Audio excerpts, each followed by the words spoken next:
Hey, Pardon My Take listeners, you can find every episode on Apple Podcasts and Spotify.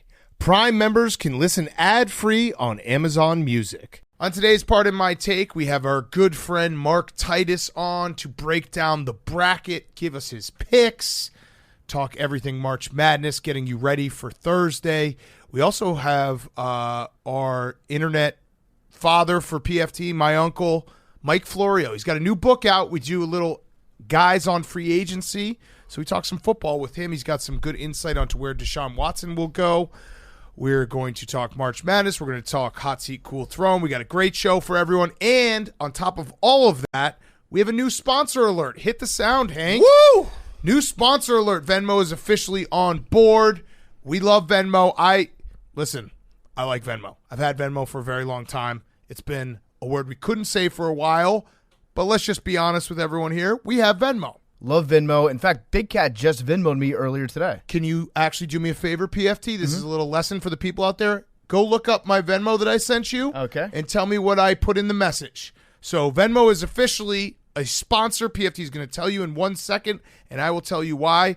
Venmo is doing something awesome for our AWLs. Okay. They're giving away $100,000 in the month of March to AWLs. All basketball season. What did I put in there? The note for the Venmo exchange was hashtag PMT. And I did that because if you do any transaction on Venmo during the next few weeks, any transaction you use hashtag PMT, you could possibly win free money. So they're giving away $100,000. You can win up to $500 from Venmo. All you got to do is have a transaction on Venmo, use the hashtag PMT in the payment note, and boom, you could potentially win free money from Venmo. And when you win the money, screenshot your winnings, post it to Twitter, Instagram, and tag Pardon My Take. We'll be retweeting and reposting all basketball season. So win up to $500 when you include the hashtag PMT in all Venmo payments throughout all basketball season. Again, make sure to post it on Instagram and Twitter for us to see. That's unbelievable. Shout out Venmo. Round of applause for Venmo. Yeah. $100,000 are given away to AWLs all basketball season. All you got to do, put in that hashtag PMT in your transaction note. Thank you to Venmo. We appreciate they're taking over this whole episode, so we love Venmo. Go download Venmo if you don't have it, and if you do have it, use that hashtag PMT when you make a transaction during the month of March. Remember, guys, terms apply. For full details on this giveaway and alternative entry methods, visit venmo.com/giveaway/PMT. Okay, let's go.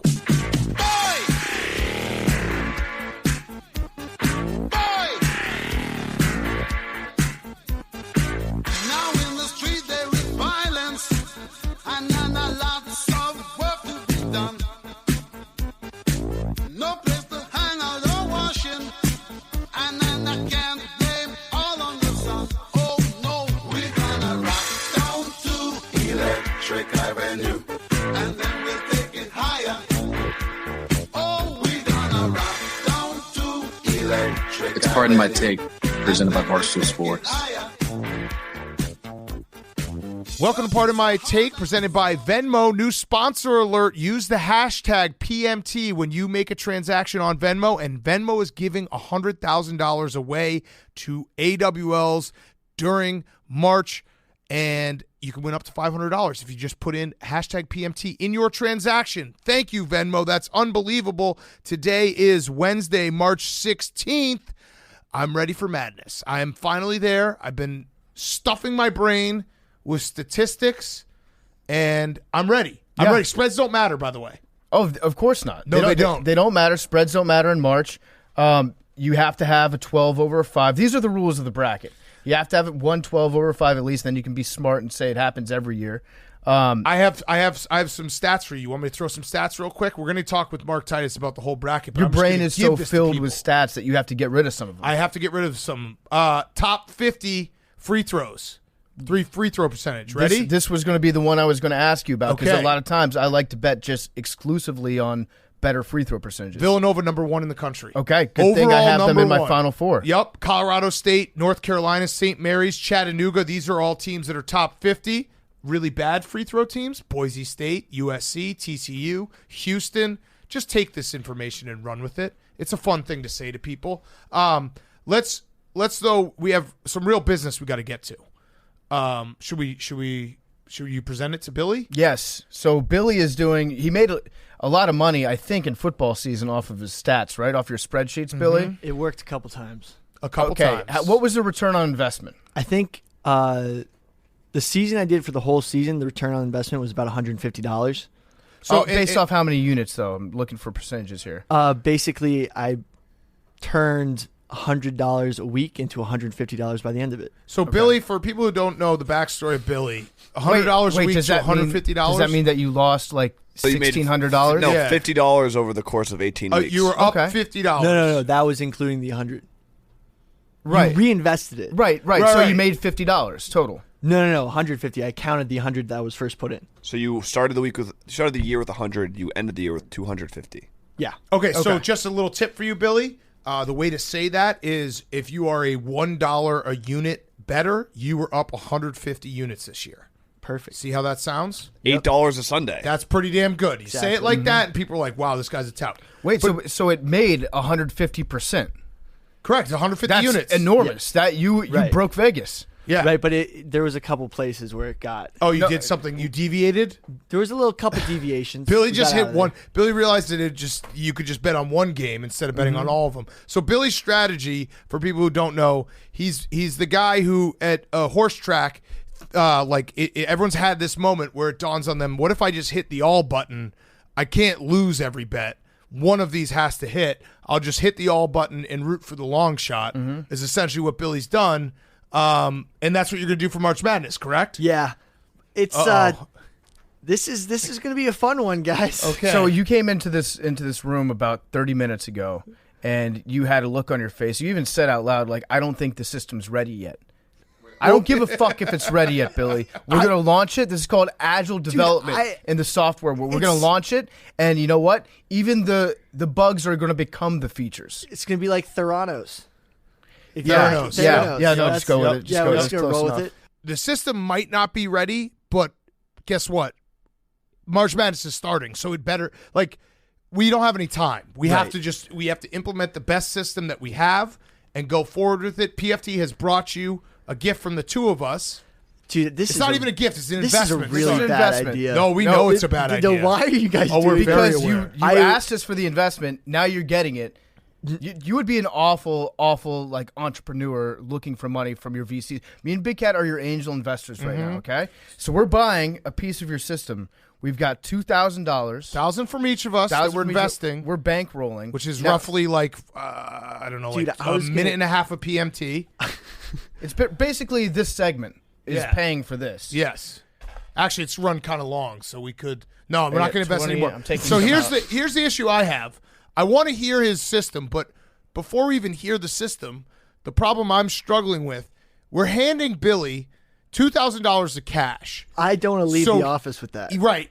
Oh, are you going to get jumped? What are you talking about? Dude, okay. just go war mode. Billy on just thinks he lives in fucking Gotham, Grand bro. Theft Auto at all times. Yeah, just go Jason Bourne. I don't if think somebody anyone tries would to be jump comfortable carrying around that much cash. I Billy, have $2,000 all the bucks? time I have that cash. We just talked to Dale Brown, the commander from the Detroit Urban Survival Training. He showed you what to do in the event of a mugging. So you're fine. Right. Oh, Jesus Christ. All right, so Billy, here's my problem, though. We're giving Billy $2,000, and it's 4 days before St. Patrick's Day, and he's got to go deposit this money and then put it into his Barstool Sportsbook account. What are the chances you don't do that step? I'm running to the Chase Bank with that, and I'm not letting anyone get near me. Yeah, well, you really do live in Grand Theft Auto. Yeah. What do you Billy, think this? Are you scared of $2,000? cash? Are you I'm scared of people? cash. I don't carry cash. My generation doesn't carry cash. Your generation? Yeah, dude. I can when tell you're him. carrying a lot of cash, something bad's about to happen. can No, tell I that Billy's disagree. I can No, tell something Billy's good's afraid about to happen. Yeah, you're because gonna double it I and took it out, triple I it. put it on the table, and Billy immediately, if you notice his body language, leaned away from the cash. If I you did, tweeted Have you this. seen those pictures where people analyze based on whether or not the woman or the man is leaning in to see who's in charge of the relationship? Jesus. This cash just alpha I the fuck out tweeted of you, this Billy. the other day. Look at that. Your people who axis carry is all cash. off. Why do you carry cash? Because I literally don't find the point of carrying cash. Because it's fun to have cash. You know how great it is to just be able to get paid in cash? It's great. And also, if you're going to a casino, a horse track, all these places, having a lot of cash, club. actually, I disagree with you. Having a lot of cash means you're about to do something awesome. And no taxes. And no taxes. They don't tax cash. That's a fact. Really? Yeah. So Billy, so imagine the difference if we had just Venmo'd you $2,000. hashtag PMT. Hashtag PMT. You would be like, oh, sweet, that's cool. Yeah. But you're looking at this cash right now, and you're like intimidated by it. That's the most cash I've probably seen in person ever. Yikes. Okay.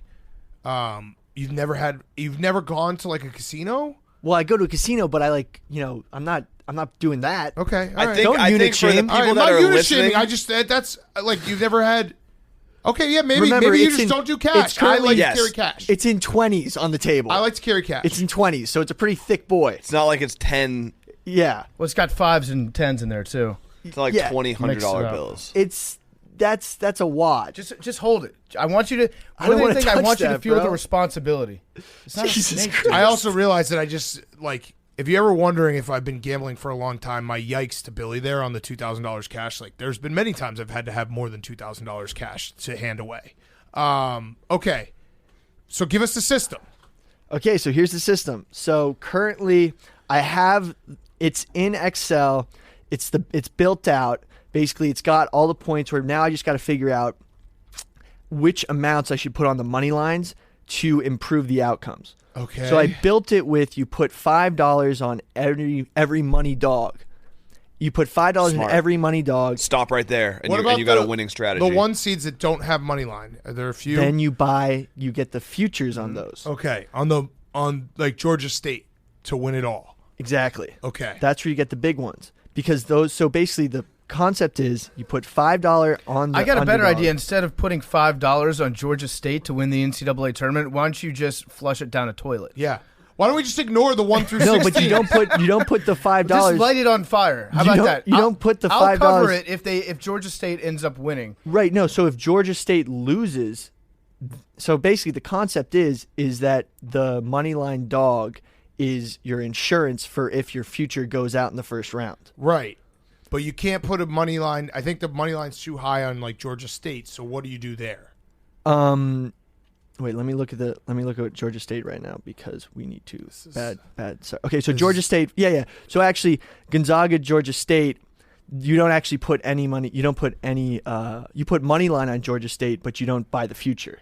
You Got put the it. future on Gonzaga. So you put $5 on Okay. Georgia State, which I think equals out to like, I actually don't know the exact line on that money line because they didn't offer it right before. Yeah, they won't. They probably won't have a money line on it because Yeah. it's like when the spread gets too big, they don't do money lines. Exactly. So, Billy, you need to So figure what- out. That's No, actually wait, not wait, my wait, wait. equation. The exactly part. Hold on, we got to So like, pause real quick because the exactly makes no sense. so I actually. So what do you didn't- do in this game? So as of right now, we're doing nothing. Okay, got It's it. pass, okay. All right, All right, that was a pass. All right, But see, for- that's you know- why I was kind of diving into it because I was like, there's an issue here that we have to get to the bottom of. Right. What do you do in So, this for game? example, Baylor Norfolk State's a better example of what to do. So you put $5 on Norfolk State money line. If Norfolk State wins, then you get $80 profit. So you put $80 on Baylor to win the whole thing. So if Baylor But wait, loses in the wait, first wait. round, Okay, you put $5 on Norfolk State to win. If they were to win, You'd win you'd 80 win bucks. 80. So which that would that pay means for that the you, future. So you put $80 on Baylor's future while also betting $5 Norfolk State money line. Exactly. Got it. Right. Okay, And then what all right, happens all if right. Baylor beats Norfolk State but then loses in the second round? Well, then that's where the fun's going to come in. Okay. Second I round, knew we there start was looking fun. at the money lines and start seeing which futures you have to balance it all out. So you reinvest every round off of the futures. Exactly. But what about okay. All right. I think I don't really understand it, but I guess I kind of do. So, for example, your baseline, you're spending $160 on all of the money lines, dogs, in the first round. But that number might change just to make sure we have the best positive outcomes going forward. Got it.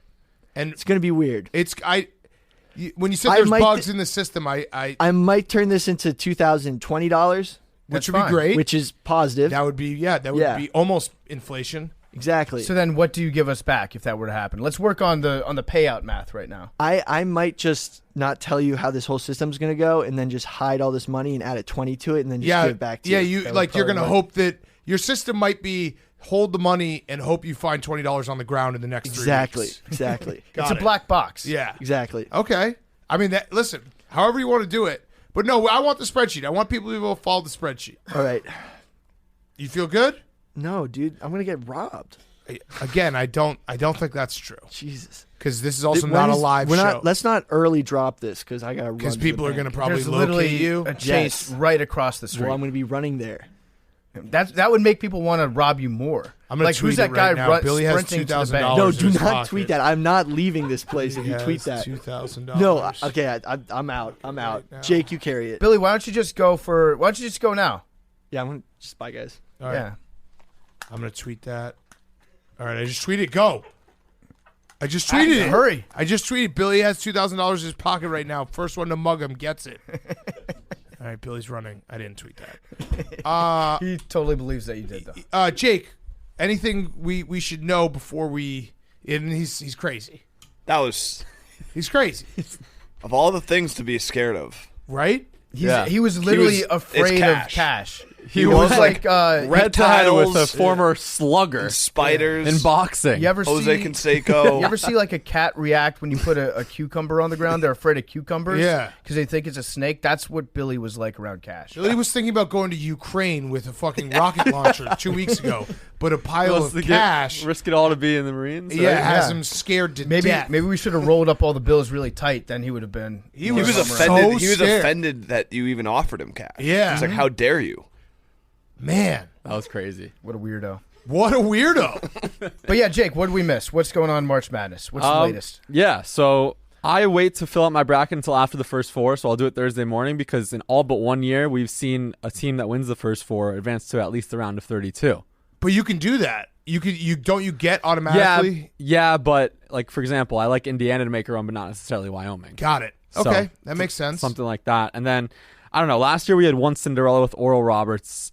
I feel like there's going to be a few double-digit seeds that make a run this year. Are you a Cinderella guy? Like, are you rooting? Because I'm a big I see both sides. first yeah. round upset. Yeah, you see both sides, of course. Yeah. I'm a big first round upset. I don't want it in the Sweet 16. I Right. want the best teams Like- to be like. I want an Elite Eight with Duke versus Gonzaga and Kentucky versus Baylor. Like, I want the best teams at the end. I like one underdog making a run. To the Sweet 16. Just one. But once we get to the Elite Eight, I want the best games. Because Yeah. I need to look back 5 years from now and be like, that was George Mason's year. You know, like I can't split it up Dump and City. have them. Yeah, Yeah, but, TCU in But I'm 2013. saying like we're going to New Orleans for the Final Four. It would be. I was thinking about it today. Like, what if the Final Four this year is Kentucky versus Duke on one side, and Arizona versus Kansas on the other? Like, how sick that would be. That'd be awesome. Or like Villanova versus Kansas on the other. It'd be But- awesome. Counterpoint, wouldn't it also be awesome to see Fullerton beat Duke? Yes. So that's why you see Absolutely. both sides. Yes. No, I know. Yeah. Early upsets, I want. Early upsets, Ain't I giving want. me a desk there. It's when we get to the Sweet 16 Elite Eight, and it's like we only have a few basketball games left. Right. I don't want a blowout. I no, want like I want Arizona, classics. Illinois, Sweet 16, sick. I want classics. Yeah. So call me crazy, Jake, but I'm just of the mindset that Rutgers has been such a fucked up team this year that they're going to do some fuck shit in the tournament. If there's one fuck shit team, who would we put that on? Oh, I don't know if it's Rutgers. Rutgers is very consistent. Rutgers they are the hit or best miss. team in the world in Jersey, the famous Jersey Mike's Arena, where the picture was taken. And You then, know what? And then the worst team ever when they're on the road, except for Madison. I could see the winner of UNC Marquette beating Baylor and going to the Sweet 16. Ah. Shaka has experience making runs when no one's looking at him. With VCU in 2011, he doesn't have as much pressure. He was at Texas. I know Baylor's without one of their big men, Jonathan Chama-Chachua, Nice. defending champions. I remember, it was 2015 or 2016. No, 2017, Big Cat, when a one seed went down. Wisconsin beat Villanova, the defending champions, Correct. right? Yes. So yes. a lot of those guys have already won it all. I know UNC had their big win for the Coach K tour, but Chaka, I don't know. I feel like this is a much better spot for him to succeed in the tournament versus when all their eyes are on him at Texas. Yeah. Okay. I just had that like rush of excitement last night. Like I can't Yeah. wait to just gamble on every game. It's the best. It's going to be incredible. Need a stance one way or the other from you, Jake, on Ohio State and Loyola. Everyone's just saying, "Oh, Sister Jean Loyola's making a run again." That's why I think Ohio State. Well, But Ohio State State's has also a great player. Well, they've also faded Like they've lost a lot down the stretch. They looked bad. Also, do you Kyle think those guys who got embarrassed in the first round historically last year want to go one and done again? I feel like that's some more motivation. Of course, that's true. Of course, but counterpoint, Sister Jean is a witch. Yeah, I just know Ohio State has limped into the tournament. Absolutely. Like they have, and I don't know if Kyle Young's going to play. Right. They have a couple other guys, I think. But I think there was a stat saying if you win your conference tournament or you're hot at the end, it's not necessarily the best thing, which is like why this tournament's madness. No, there's a lot of recency bias where if you talk to anyone right now, I guarantee you the teams that they would say out of their mouth are Iowa and Virginia Tech. Kind of. And it's like, all right, well, that's not because really I have how it Iowa in my works. Final Four, so kind of going against that. You did it yourself. But they were hot before the conference tournament. What is the spread in that Ohio State Loyola game? I think it's half a point. Because I feel like I'm taking the underdog when I take Ohio State in that game because everybody else is on Loyola. I believe it's a half a point one way or the other. I forget which way, but basically a pick 'em. I think I'm going to go Ohio State in that one. Yeah. I think this is the year where Sister Jean's broom runs out of bristles and she falls to the earth, kills her black cat. She's looking young. I'm telling you, it's a different Sister Jean. She's looking young. They replaced her with a clone. She's looking very young. All right, anything else? Mitch Trubisky's on the Steelers. What other big news? The Jaguars are doing a complete renovation of their entire franchise. I love what they're doing. They're they're paying everybody insane amounts of money because there is a Jaguars tax that you have to pay. Like if you want a good player like Brandon Scherf or Christian Kirk, who I think are both like above average players, you have to pay them like they're superstars to get them to go to the Jaguars. And if you've watched the Jaguars games the last 2 years, and we are a Jagging Off podcast, we love the Jags, it's probably a good idea to try to get as many players who aren't Jacksonville Jaguars onto the Jacksonville Jaguars. Yeah, we talked about it with Florio at the end, but yeah, I just think they have to do something to make Trevor Lawrence's life a little bit easier. Mm-hmm. So I know that it's fun to make fun of them, but I get it. Like, you have to do something. And we're also just waiting for Deshaun Watson. There's some limbo going on with Deshaun Watson and then Baker Mayfield. It feels like the Browns really want to get rid of him, but they haven't, like, outwardly said it. They haven't been like, hey, we're trading him. Per sources, and my source on this one is Jeff D. Lowe, who's just plugged into the Browns, and his sources are probably dubious, but he said that the Commanders tried to trade for Baker Mayfield a few weeks ago, and then they settled on Carson Wentz. I would have rather had – nope, you know what? I'm not going to say it. I'm currently undergoing like Carson Wentz conversion therapy, where every time I think about saying something bad about Carson Wentz, I just administer like a shock to myself. Yeah. In honor of Carson Wentz, I'm stopping all negative thoughts related to him. But it looks like the Browns are trying to find a trade partner for Baker Mayfield. Yes, it definitely feels that way. Okay, why don't we do Hot Seat Cool Throw, and then we'll get to Mark Titus. We'll talk all the March Madness. Oh, also, we have Frank Martin on Friday. He did just get fired. That's a little awkward. But it was a great interview. We're going to run it anyway. So, I mean, you can't not run a great interview just because a guy gets fired. A lot of people have been talking about the PMT curse recently, and when Jake brought it up last week, and I was like, that's bullshit. But then Bruce Pearl lost. Yeah. Frank Martin got fired. Yeah. A lot of people are saying that there's a curse. Carson Wentz went to the football team after Schefter. Commanders. Wisconsin hasn't won a game since we were there. Commanders, yep. Come on, watch it. Put $5 in the football team jar, Hank. Wait, Yeah. they didn't win one game in the Big Ten? That's so funny, Hank. I'm not kidding. It's because they got a bye, double bye. Oh, So because funny. they So were technically did win a game. Yeah, double buys. That's not like, sorry, I didn't know about a fucking double buy. no, bro. they were the It's bye. a double bye. They were the bye because they were Like the one what? seed, right? Well, PFT, they actually got a 3 seed in the tournament, and Illinois got a 4. So you had fun in Madison. Don't pretend you I did. didn't. I had a great time. All right, let's do Hot Seat Cool Throne. Hot Seat Cool Throne is brought to you by our friends at Venmo. They're taking over the entire episode. Thank you to Venmo. When you're paying friends this basketball season, make sure you use Venmo. No one wants to be that guy, whether it's tickets to the game or wings for the viewing party. Pay friends back quickly, easily, and safely with Venmo. Also, if you haven't already downloaded the Venmo app, use promo code PMT when you sign up. You get $10, so you can get $10 for free right away. Maybe that's your beer at the bar when you're watching March Madness on us by using promo code PMT. Also, Venmo, they're giving away $100,000 to AWLs throughout the basketball season. Send a Venmo payment for any amount and include hashtag PMT in the payment note for a chance to win up to $500. If you win, screenshot your winnings, post it to Twitter, Instagram, and tag us. We will retweet it. This is a great deal. $100,000 Venmo's giving away. All you got to do is hashtag PMT in any transaction you do. It could be for $1, it could be for $10, it could be for $100. Doesn't matter.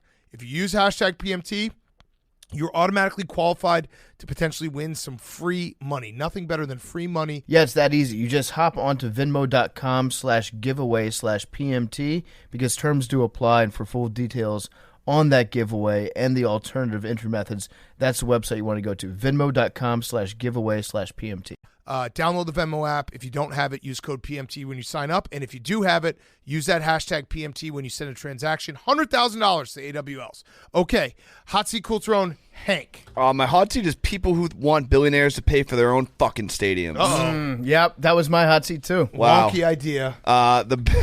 The Bills are getting a $1.4 billion new stadium. It's going to be right next to their old stadium, all paid for by the public. Wow, who says no? Damn. How sick is the stadium, though? It's going to be pretty. It's got to be sick. We always have to refer to that stadium as the house that Josh built. Yep. That's a fact. I actually think that there is some truth to that. Obviously, like $1.4 billion. I don't know if that's it's tough to quantify one man's worth, but do you really think that the city of Buffalo or the taxpayers end up footing a large percentage of that bill if the Buffalo Bills were a shitty team? Probably not. This is the house that Josh built. That means that we get $140 million now from the city of Buffalo. I agree. So that's a big bill. I went back and watched that original promo. It's fine wine. Which one? It's funnier with time. The Simmons HBO. Oh, Yeah. With that being the very end of it. Edgy. Yeah. Billionaires should pay for their own fucking The stadiums. best is that it only lasted for 4 episodes. What a loser. Can you imagine being on TV and it only being on there for a month? Stupid. And then my cool throne, I'm surprised you guys didn't talk about this. Chase Daniel. Oh, he was on my cool throne. That's okay. Do it. I'm just The God. The god. golden arm. He's re-signing with the Chargers. I saw this on the Barstool Sportsbook Instagram. He will have made $157,000 per pass attempt they took it in from his me. career. Yeah. That's I so crunched cool. the numbers. Oh. Yeah. That's so cool, though. They took it from me. They straight took it from me. Chase- yeah, no. $157,000. I didn't see a hat tip. It actually says bet the pigskin. His career earnings are $40 million after this year, and he's attempted 200 plus passes, 261 passes. So it's insane what he's done. He might have one of the greatest careers of all time. Yeah, Chase Daniel, if you're like a psycho sports dad that's been trying to get your son to become a professional athlete and you're working on all these intangibles, you're working on sending him to specialized camps, you should stop doing that and instead just try to get them to become a guy that looks like a good backup quarterback. Yeah. And that can stand on the sidelines and is a good hang that people want around. Billy's because back. Jesus, Imagine what would happen if you gave him $157,000 in cash. He'd probably die. Chase Daniel. No, I'm saying if Billy was in the same room Yeah. as Yeah, Billy. That's $157K. Billy's problem is he would be the worst backup quarterback of all. You're a starter or nothing. Yeah. Exactly. Yeah. So Chase is he is the only quarterback whose name is a complete sentence in the NFL. Correct. He's got seven seasons where he's got 5 attempts or less. That's awesome. That's And he's so got cool. a few seasons where he's had he peaked with the Bears when Mitch got hurt. He had 76 pass attempts in 2018. How long do you think Chase Daniel could show up with a broken arm, like a legitimately broken right arm, and pretend that it was fine and still get paid week in, week out? It's crazy because I know that we laugh about it, but there is something to be said. It's like Josh McCown. When people are like, oh, how does Josh McCown keep getting back? He's probably a really good teammate. He probably is really good with teaching younger quarterbacks. Mm-hmm. There's something to be said about being that guy in the locker room, in the quarterback room, where he adds some value. Maybe not $40 million, but some value to the team. You're Brian Hoyer. Yeah. You're an extension of the coaching staff. Correct. All right, good job, Hank. Thanks. You're welcome. My hot seat. My hot seat, since Hank took mine, which is fine because Was he yours did, he Chase did a Daniel great too? job. Oh, no. No, is paying for your own fucking stadiums. Yep. My hot seat is clocks because the Senate just now, as we're recording part of my take, passed a resolution making daylight savings time permanent. So the clocks don't go back anymore. That was just passed. I don't know if that's binding. The Senate passed it. I don't know if that was just It's got to go symbolic to the or whatever. House, right? It's gotta go to the House. The Senate's the final boss. So do we switch it back now? So we have to switch it back? So now this weekend, what this means is that on Saturday, we have to turn our clocks back again. I know we just did it last weekend, but since this just passed, switch it back an hour on Sunday morning at 3 a.m. Okay. to 2 a.m., and then we're on that Good to permanently. go. We don't have to worry about this ever again in this country, just this last weekend. So everybody get on the same page and do that. We did it, Joe. We did it. Yeah. My cool throne is Scotty Barnes. Yes. Because as far as Rookie of the Year votes go, he's already got one locked up. You know who that is? Who? LeBron. Ah. I don't know if LeBron has a vote, but he said he would vote for Scotty Barnes. You know why? Because he reminds himself a lot of himself when he was younger. Yep. Baby Braun of the Week goes to Scotty Barnes. Congratulations, Scotty. I don't know if you guys have been paying attention because there's obviously March Madness, a lot of stuff going on, but the Lakers are so bad. It's awesome. I Unbelievable. watched the first quarter last night. They were down 33-12 in the first It's like quarter. 24-4 at one point. At first, I was like, wait, is LeBron playing? And then I was like, wait, no, he is out there. He just doesn't try at all on defense. He's very close to packing it in. The best was watching them just like struggle, and give 110% maximum effort in that overtime win against the Rockets. Yeah. That was so funny to No, watch. that was a loss. Oh, they lost Yeah, that? they lose Oh, every wow, game. that's crazy. It's awesome. I would agree with you. I also live bet, kind of a sick move, but I live bet the Lakers when they're down like 30 just to enjoy the loss more, hoping that maybe they would come back.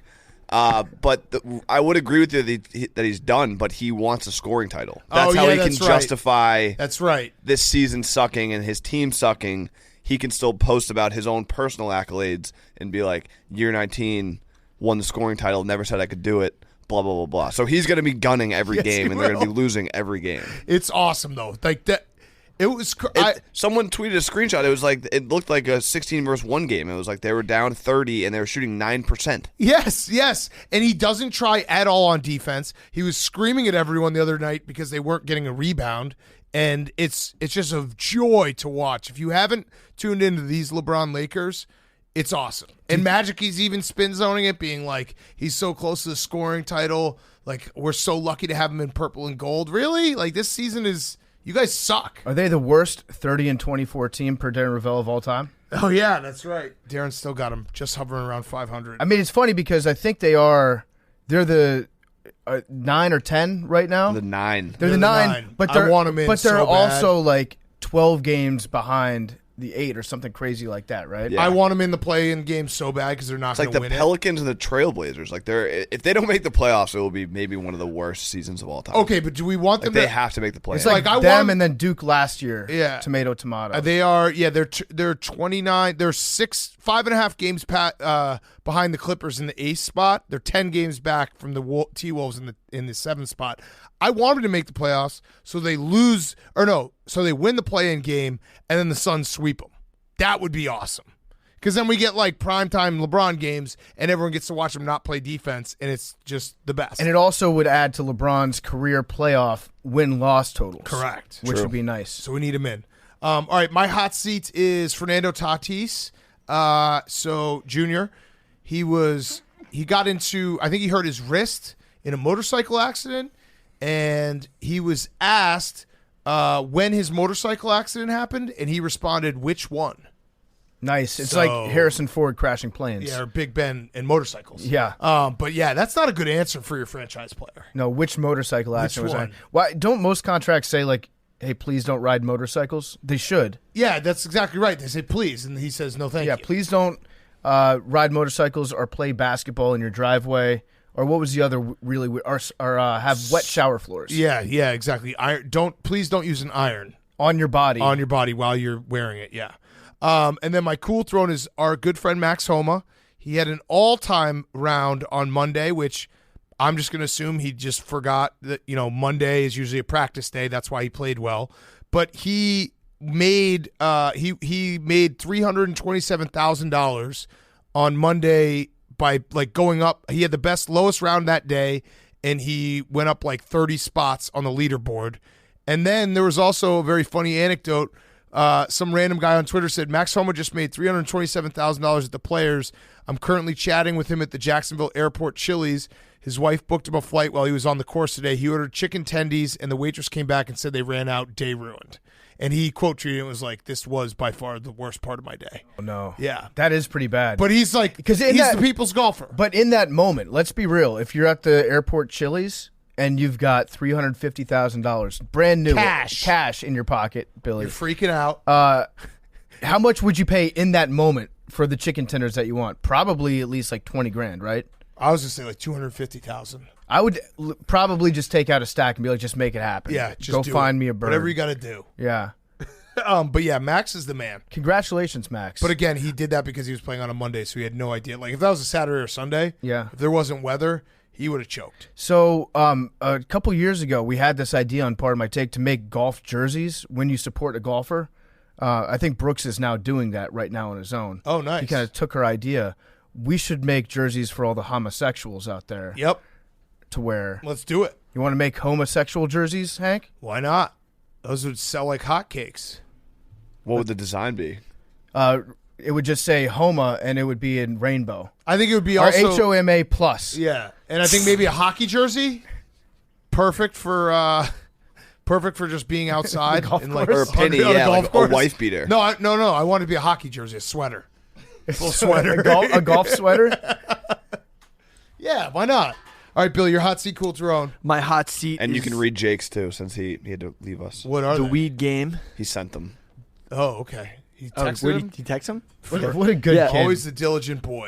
My hot seat's the weed game. Mike Tyson is selling ear-shaped edibles, gummy ear edibles, as an ode to his bite of Vander Holyfield's ear. That's pretty awesome. Yeah, Good it's for pretty, him. It's pretty tight. And my cool throne is the New York Jets in free agency. If you guys have seen recently, they've had some major pickups, major re-signs. Braxton Berrios has been re-signed, and they recently picked up CJ Ozuma. Uzama.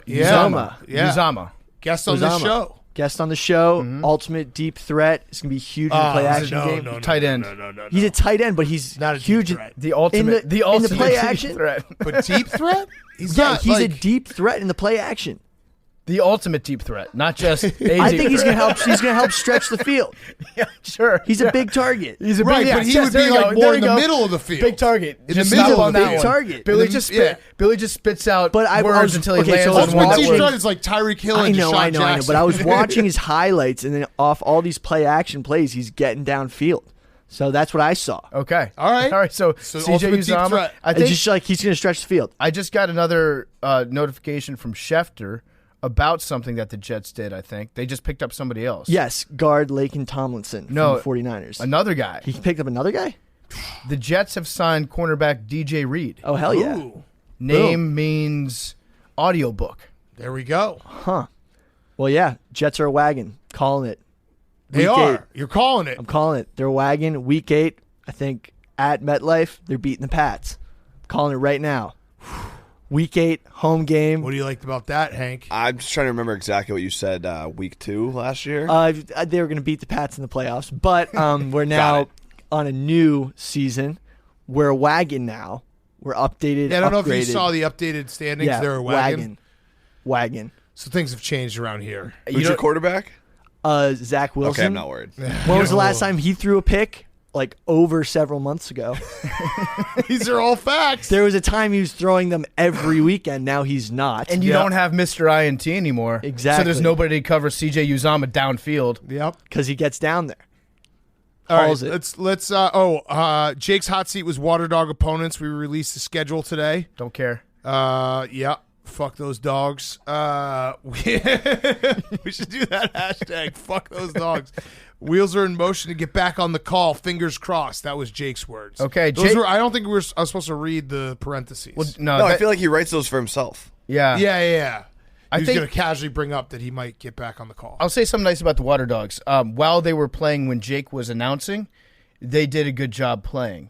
I don't know if it was Jake's announcing work, but Jake is legitimately good at calling lacrosse games. I also will say something nice about the Water Dogs. Drew Snyder, really cool guy. Met him in L.A. Super Bowl week. Hung out with him. Awesome dude. Now he retired, so now there's nothing cool about the Water Dogs. But they're retroactively, I'm going to give them cool points for having a cool guy on the team. Gotcha. And then Billy is now a Redwoods fan, right? Is that what I saw? The Redwoods. How could you? No, the thing is, the Redwoods have some of my favorite players. What the from fuck? When I was from college, So I was just saying they're like, Dude. You know that this podcast owns the Water Dogs. yeah, right? but I'm a fan of lacrosse as a whole. I wear the PLL emblem on my hat. All right.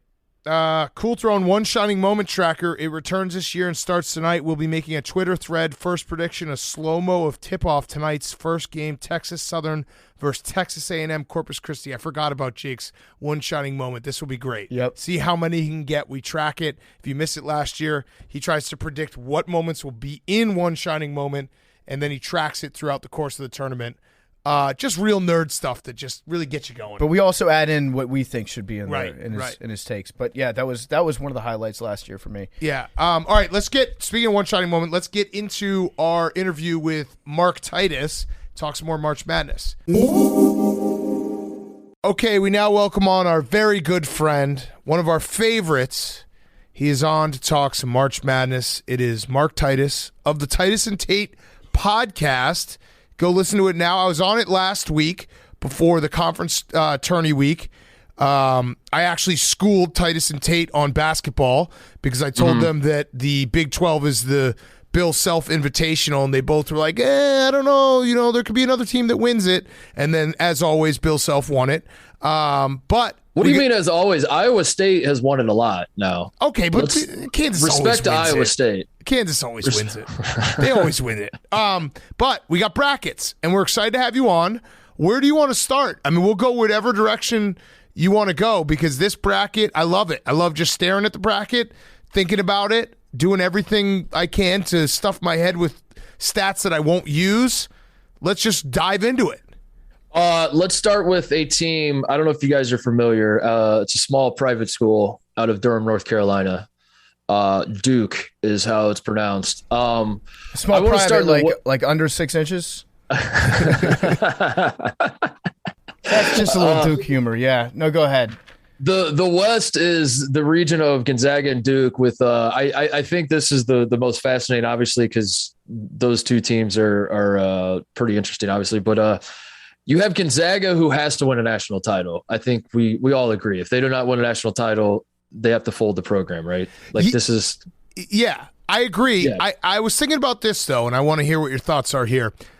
Gonzaga's always even though they're not the plucky underdog anymore, they still feel like it a little bit because the narrative has just shifted. It was always like they'll never make a Final Four, which we hold that narrative and we've kept it. Yeah. And then they've come close and they haven't been able to do it. So now it's like, oh, they get all these recruits. They get Chet Holmgren.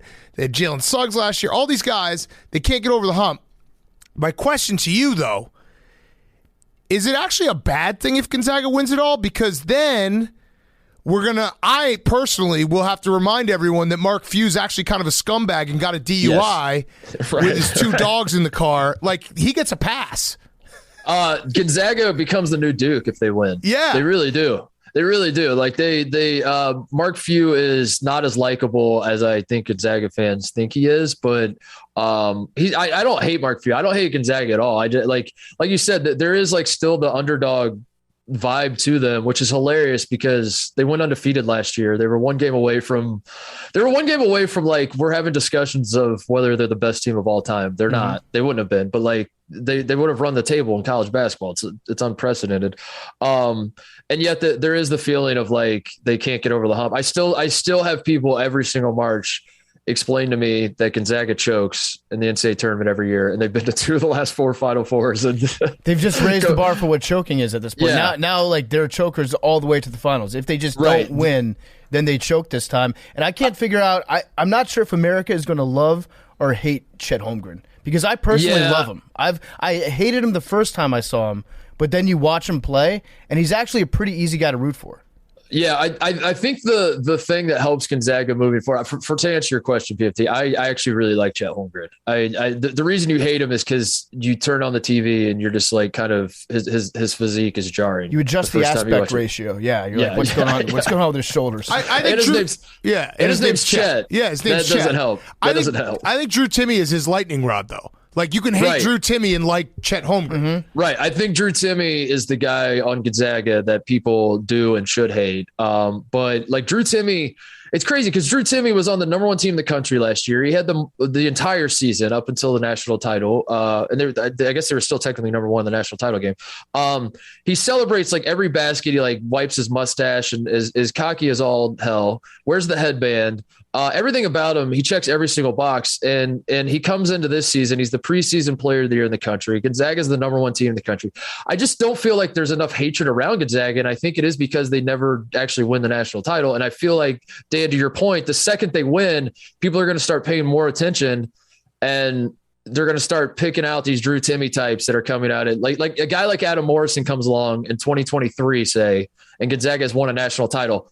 Everybody hates him. Right. He was fun to root for back in the day because he was like the counter to JJ Redick. But now, if it happens now, everybody's going to hate him. So I think Gonzaga not winning the title is actually great for college basketball. It's saving them, because I was thinking about it. It's like Mark Few, he got a DUI, and it was kind of nothing. You know what I mean? Like, people, because it was, college basketball. He's a big name in college basketball. He's a fantastic coach. I was just laughing to myself this morning, being like, if they win it all, like, I went and watched his DUI video. I was like, this is going to be very funny. Like, people are going to fucking bring it up, roast him. I went and watched the DUI video. Dude, he had his 2 big, you should watch the PFT. It's not funny because it's DUI. He's got these 2 massive German Shepherds in his truck with him, and he tried to blame. He was like, I was fighting off my dogs. That's why I was swerving, and said that he's sprained ankles, so he doesn't want to do a field sobriety test. Like, he's a real dick. Those are all great excuses, by the way. He's a real dick about off the top of your head, if you're going to get pulled over and you're drunk, you could do a lot worse in the moment than be like, my dog tried to attack me and I'm injured. Yeah, but I just know how America works and the media works. Yeah. If you have success, they try to find, like, your failures and bring them up. You're the media doing that right now. No, I know. I'm pre-doing it. I'm letting everyone know. It's coming. And also the DUI video is very funny. I'm if you see those 2 dogs. Yeah. Watch the TMZ version, because the dogs, like, there's How one many big dog. How many different versions of this The video have you TMZ been version has the watching? whole video. There's one dog that pops out, and then there's like, holy fuck, there's another dog. All right, so what were you gonna say, Mark? I just love that you're breaking that. That's the tape you're breaking down. The bracket comes out, we all turn to break down the tape, and Dan's like, on TMZ looking up the DUI videos. We could talk about Ken Palm forever. This is the stuff people need to know. I am very excited to put a bow on the West region. I do appreciate that Coach K did not get the Midwest, and he did not get Chicago, and he now takes his losing tour out west. Like, I want Duke, weirdly, to get to the Sweet 16 so they can lose in front of just a whole new fan base. Yeah, I think they're going to get to the Sweet 16, by the way. A lot of people were excited about the idea of Duke playing Michigan State in the second round, and could Michigan State knock Duke off like they did in 2019? This Michigan State team doesn't seem built for that. So I do think they're going to make the Sweet 16. I think that is best. I think what you want, the best case scenario for Duke haters like you and I is, like Duke losing in the first round would be great. And obviously like that is something will hang over their heads forever. But I feel like it's almost better for Duke to make the Sweet 16, and you have that lead up that, like, it feels Coach K is talking himself into, like, we have this. They're doing the matchups, and he got a Texas Tech or an Alabama, say, and he's like, that's an easy W for us, and all we have to do is get by Gonzaga. We're going to be the underdog. We're going to somehow get America on our side against Gonzaga. I want that whole week of a lead up into, like, people picturing what it will look like when Coach K goes to the Final Four, and then he doesn't. And that's the visual we all need. Is there anything that Duke could do to get America on their side? Like, what's the best? Coach K goes over to Ukraine to fight. Uses the military experience that he did not use in Vietnam. I don't know. This is. I was gonna say a story comes out that Mark Few actually killed both his dogs because they were witnesses to his DUI. That's pretty much it. Like, Gonzaga is the only team I think that, like, somehow you could get people to root for Duke over Gonzaga. The interesting thing, I haven't really seen a lot of people talking about, we're talking about like where Duke could lose along the way and like the funniest outcomes and all that. Alabama beating Duke in the Sweet 16. You remember Nate Oates last year, the rivalry with Coach K, where Coach K was like, Coach K loses 2 games at home to Big Ten teams. And he's like, should we cancel the season? Yeah. Nate Oates' first press conference is like, this guy's a bitch. He's only saying this because he's losing. I would love to see those 2 guys play because Nate Oates, like the basketball Illuminati, got in his ear and said, you got to walk that back, coach. And he was like, oh, okay, I'm sorry. I didn't mean that. But like deep down, we know how he feels about Coach K. He woke up the next day with a little red dot on his forehead. Yeah. Being like, you're about to be taken out. I'm a little nervous. Texas Tech, like, I think Texas Tech is better than Duke, but that screams, this is how fucked up and deranged my brain is about Duke. It screams teams that like play aggressive styles of defense are screwed against Duke in this tournament because they're just begging for the refs to control the outcome. Oh, yeah. Texas Tech is screwed if they play Duke because they play a very like aggressive in-your-face defense, and all the refs have to do is start calling fouls, and Duke cakewalks. If this is like a Big 12 game and they had to go to Lubbock, Texas Tech wins by 15. You know, but the refs, I'm with you. That is because that is a good matchup on paper, but I think your logic tracks. Yeah, I think it does. With Texas Tech, it's interesting because they lost Chris Beard, and everybody assumed that Chris Beard was, to a certain extent, a very large part of the program. And now they're kind of back. Are they the new Fortune 500 company that just runs itself? Mark Adams is like the guy who took over for Chris Beard. Mark Adams is if you watch Texas Tech all year, Fran Fraschilla loves pointing out how respected this dude is across the state of Texas, and that I really do think they've gotten better almost. They almost won a national title under Chris Beard, so I'm not saying the program has reached the heights. Yeah, we still have to see. No, I like that, what though. March looks like. That's what I was driving you towards. You said it. You almost want to say that they're a better program without Chris Beard. Yes, the excitement around the program definitely feels higher than it ever was around Chris Beard because those fans are so spiteful and like want to just fuck over Chris Beard so badly. I've never seen anything like it. It's hilarious. Like Chris Beard literally thought like no one would care. He's like, I'm at a football school. I'm in Texas. Texas Tech cares about football. I'm going to go to another football school. I'm sure the fans won't really mind. And it's awakened something in the Texas Tech fans where they're like, fuck this guy. It could have been anybody. Go win a basketball national title now. It could have been anybody except Texas. If he had gone to any other school, no matter who it was, if he had gone to Texas A&M even, it would have been fine. But the fact that he went to Texas was like, wait a second, I'm pissed off. Yeah, it really is it's something you've never cared about before, and then a breakup happens, and the girl who dumped you points out how little you cared about something, and you just become very spiteful, and you just want to like get in great shape or like make a shit ton of money or whatever it is. That's how I feel about Texas Tech. Is like they're like, yeah, granted, we never really did care about basketball, but now, fuck you, we're going to care, and we're going to be better than Texas. That's all they care about. The scene in Lubbock when Texas went to Texas Tech this year was like all-time off the charts, incredible college basketball atmosphere. All right, let's do East. The East. Okay. The East is my personal region of doom. It feels like there's some really good teams, and you have, like Baylor, UNC, UCLA, who's coming from the Final Four last year, Kentucky, and then you have like even teams like Murray State and San Francisco that are very good lower seeds. Right. What's your big thought about the East? I have Kentucky. I'll say this: I have Kentucky in my bracket winning the whole thing. But I'm not super confident. I just like Kentucky. They are a team to me that can win in a million different ways. And I think like what really opened my eyes with Kentucky was the Kansas game when it turned into a track meet, and they were playing a style that I think I would have thought like Kansas would have been better suited for it. And Kentucky kicked their ass in Allen Fieldhouse. And I came away from that thinking, all right, they can run up and down with teams. They can grind out these SEC games. They laid a stinker in the SEC tournament.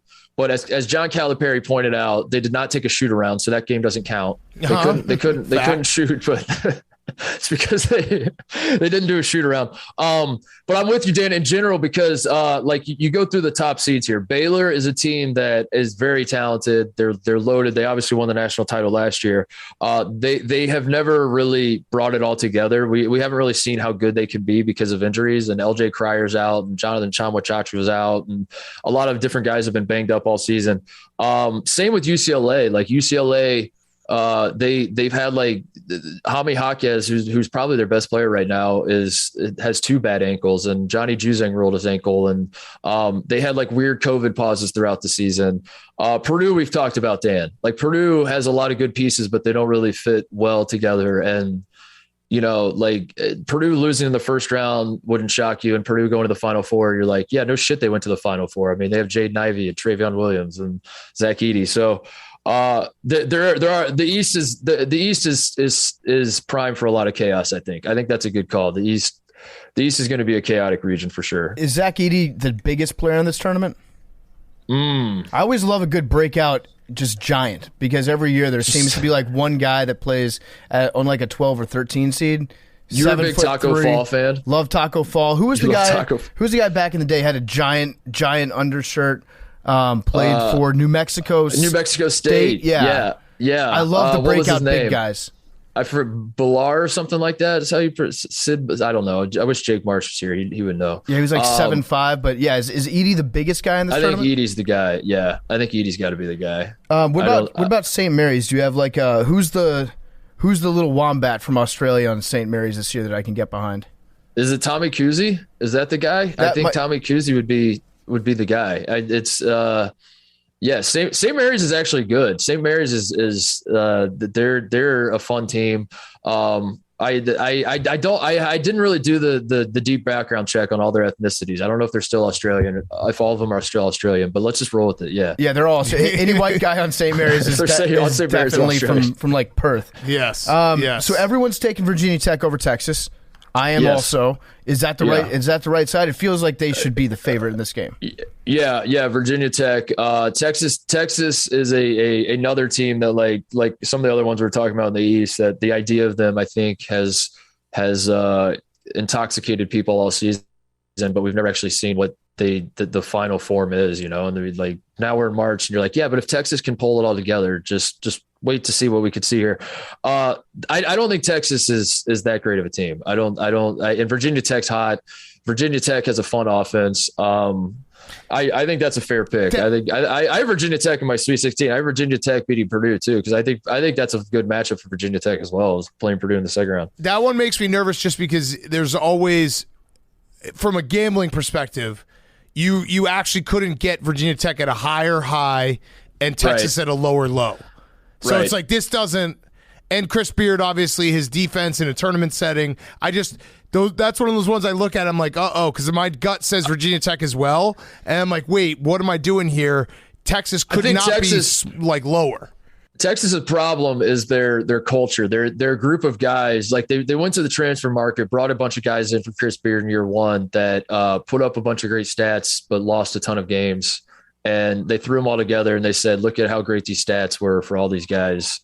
And none of them are winners. None of them know how to win. None of them have won an NCAA tournament before. So I trust Chris Beard long-term. I really do. I've enjoyed piling on this year, given the way he left Texas Tech, but I do trust that he'll have a good program eventually at Texas, but I don't like this team at all. Yeah. All right. Let's go to the South, Arizona. This one, you have Arizona, who, speaking of size, they are the biggest team in the country. It feels like the only teams. Like if you look at their season, they had the shout out you, Mark, the back-to-back mountain trip where they tripped up against Colorado, and then weirdly, like Stanford played them well because Stanford's also a huge team. So it's to me, Arizona's finding another big team that can bother them inside, and then you have Tennessee, who is one of the hottest teams.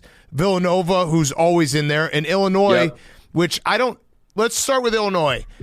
Yeah, I want to believe in Illinois, but I also am like, I don't want to get burned again because I did believe in them last year, and I feel like I'm going to get burned again.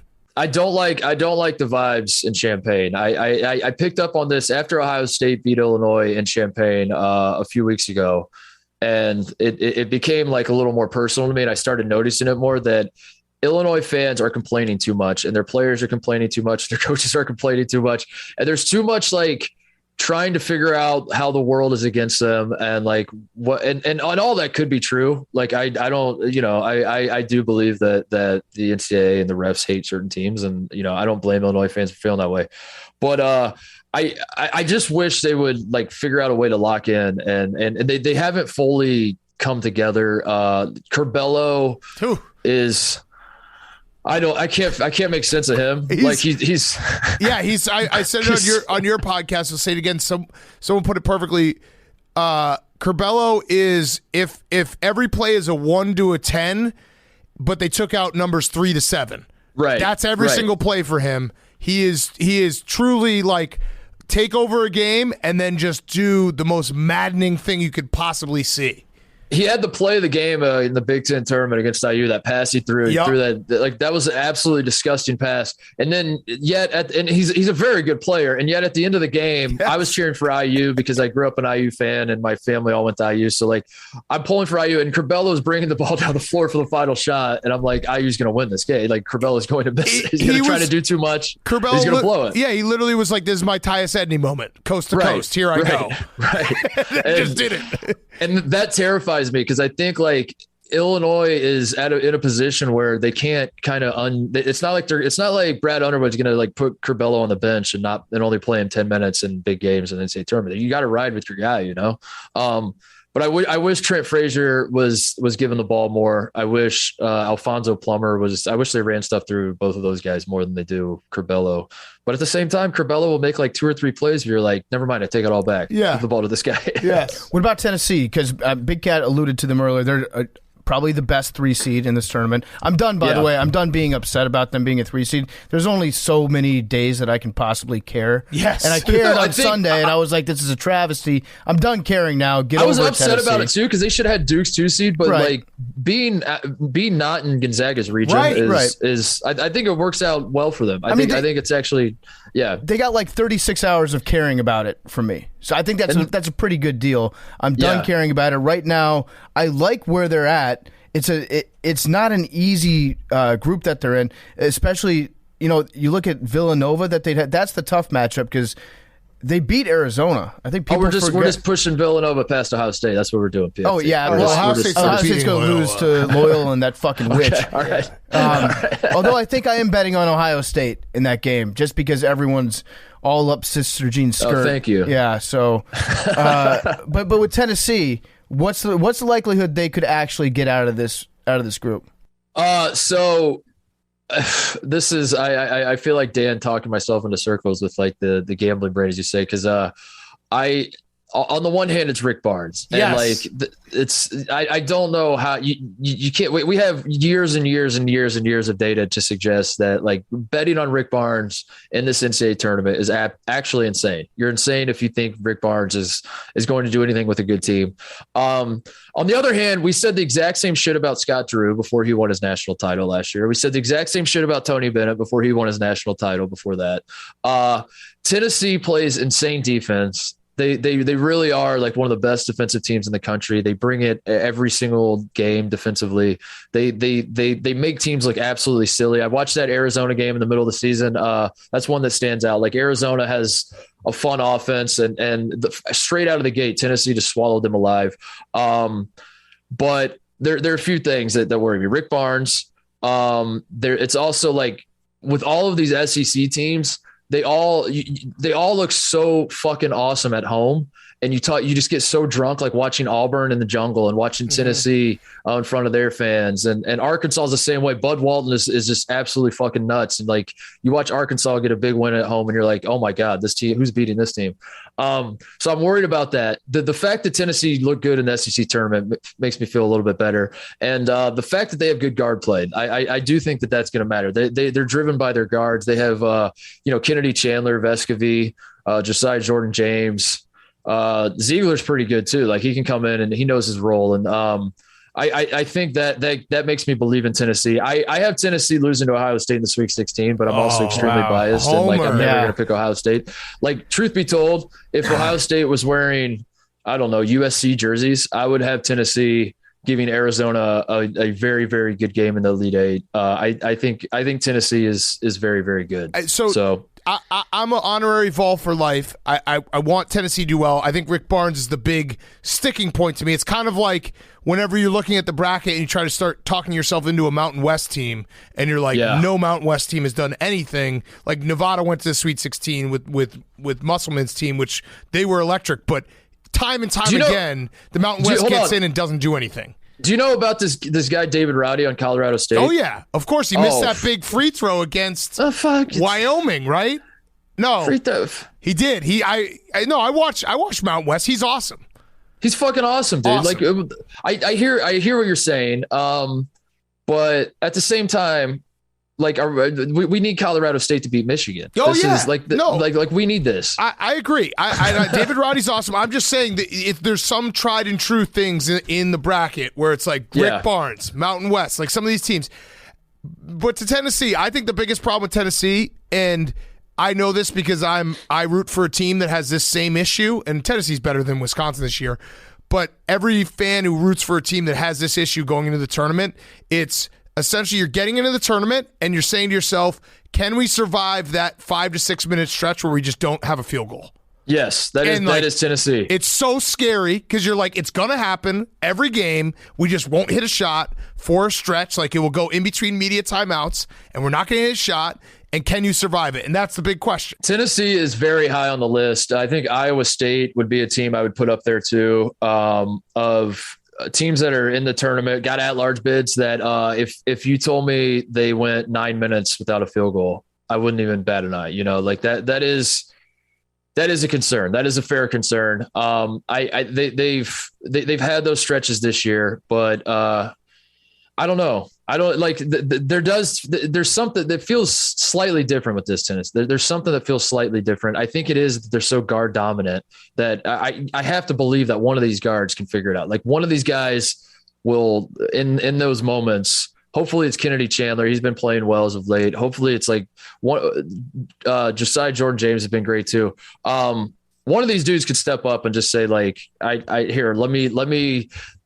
me score a couple to end this drought, because they are good defensively. Like that's the thing. Like even when they're not scoring, they're still, if they go 9 minutes without a field goal, they're probably also only giving up like 4 points in those 9 minutes. And it's probably just like a very, very ugly game. So I don't know. It's going to come back to bite me, but I'm choosing to believe in Tennessee. And I think it's just because like Scott Drew and Tony Bennett had me rethinking everything we thought we knew about coaches in the tournament, honestly. Tony Bennett's another good one. Yeah. The David Roddy game I was talking about, it was, against Wyoming, which if you don't watch Mountain West basketball, the Wyoming Colorado State game is electric. It's insane. Those crowds were nuts. Yeah. He missed he tied the game on an and one, and he missed a free throw. And he's like a really good free throw shooter. And I remember being like, oof, that was tough. But they beat him when they went to Colorado State, so they are very good. So wait, who's coming out of the South? Arizona? I have Arizona over Ohio State in the Elite Eight. Oh my God, Ohio State in 4 overtimes and a horseshit call that everyone saw was horseshit. But I'm the only one that's actually calling it like it is. No, dude, I can't pick against Ohio State. I think Ohio State has I have like been defeated there. I have said I'm done with this team like 5 different times.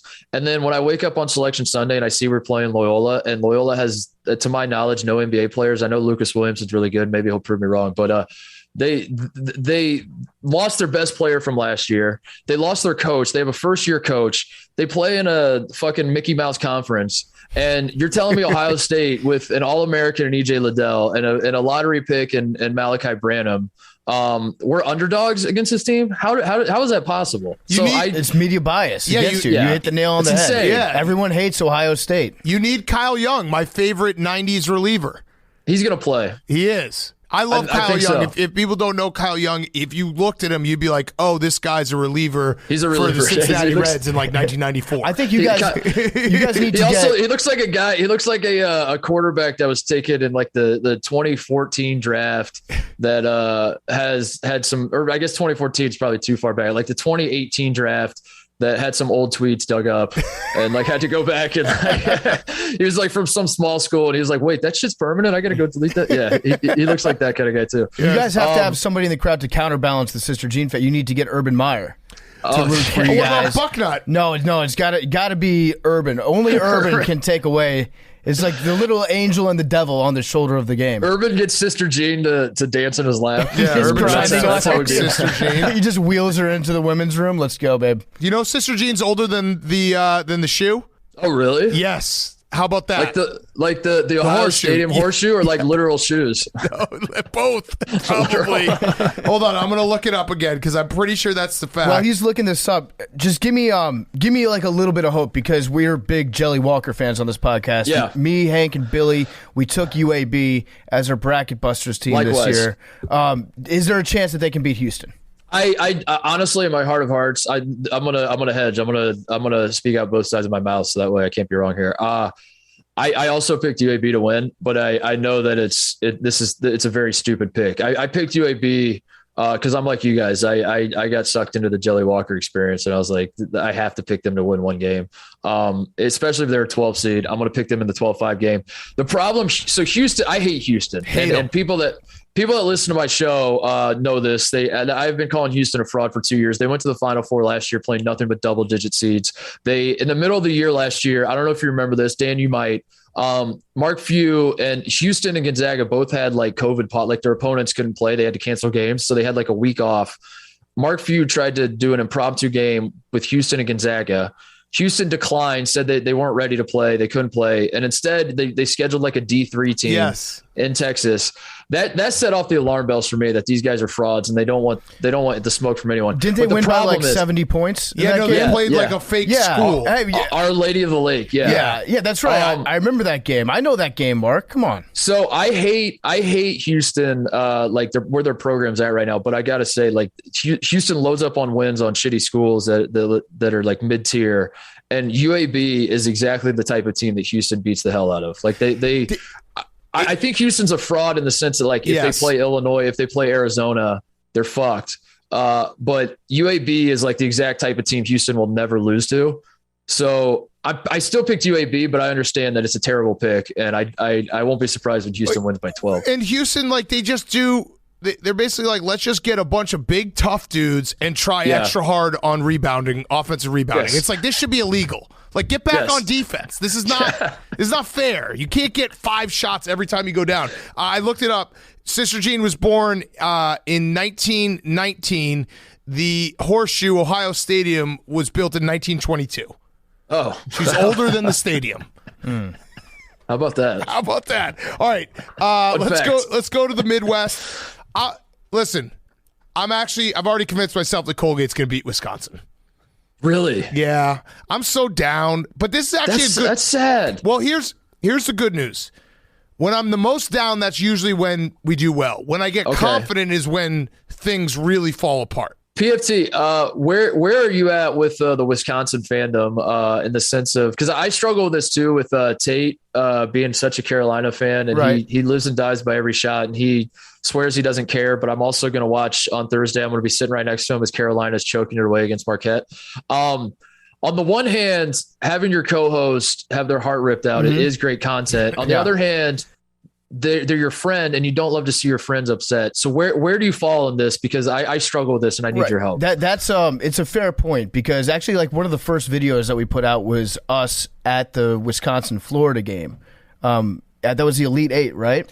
It was Sweet 16. Sweet 16 back in 2016, 2017? 17. And there was that buzzer beater at the end, and Big Cat was completely crestfallen and heartbroken. And then I'm just sitting beside him with the biggest shit-eating grin on my face because I know this video is about to do well, and the next podcast is going to get some numbers. So I get caught up sometimes. Like when we were in Madison at the Kohl Center, I was having a great time because I'm in the atmosphere, and when you're in a great college atmosphere, it's tough not to get caught up in that. So I like their team. I think that they're a fine team. I like the fan base. I like the campus there.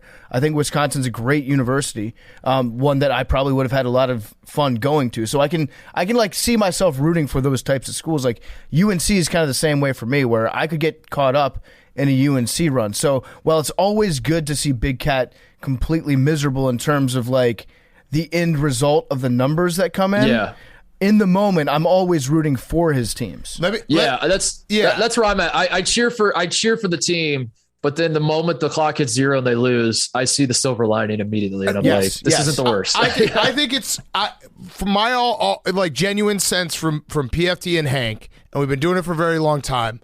I think they want me to be happy for a little bit, but they ultimately, as long as ultimately ends with heartbreak. Like, it's the buildup is almost better for the storyline. Like, if they had, I was so pissed off in that rain delay in the World Series where the Indians end up losing because it was the perfect run up until getting to see Big Cat completely happy. Right, and it's like they want me to get to a point where it's like I believe. So actually, right now, losing to Colgate would be bad. Yeah, because it's I don't like want that. I actually have talked myself into Colgate. The funniest part, though, about PFT is like if I didn't go to Wisconsin and they were just a random school, they would ironically be his favorite school because it's all white guys and grit.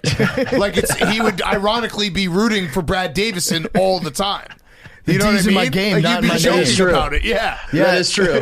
No, it's and like they use the fullback nonstop in like football. So, but you really are off the train though. You think I'm not off the train. I'm just like I don't know. I'm just nervous, and I don't want them to lose. I've said it. People like to say that I've overrated them, which is insanity because I've been very honest. I think I'm actually very honest about my teams. I think they have enough to get to the Sweet 16. If they get to the Sweet 16, I'll be very happy because then it's gravy and like see what happens from there. I'm very nervous. If they lose in the first round, I will be devastated. Yeah. I think Wisconsin actually, I'm not even saying this to butter you up and get you to believe again. So that way it'll be funnier when they lose.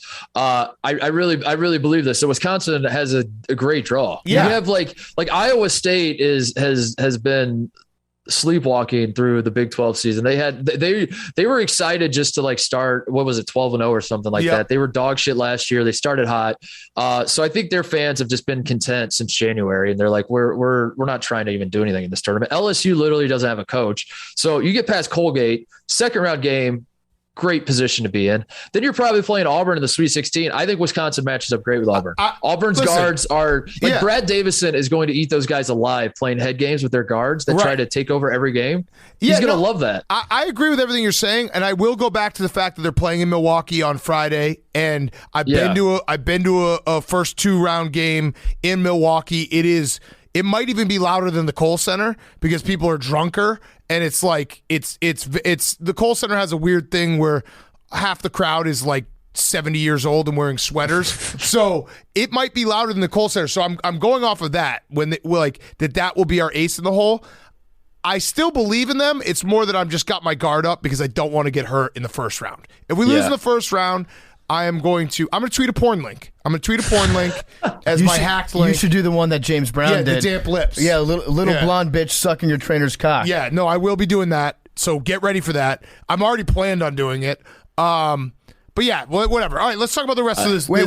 Bracket. I just want to say I do have every time one of these tournaments comes around, every time a big event where one of Big Cat's diehard teams is involved, I do go through it and I make a dream scenario in terms of the maximum amount of happiness for my co-host, while also getting that maximum amount of heartbreak.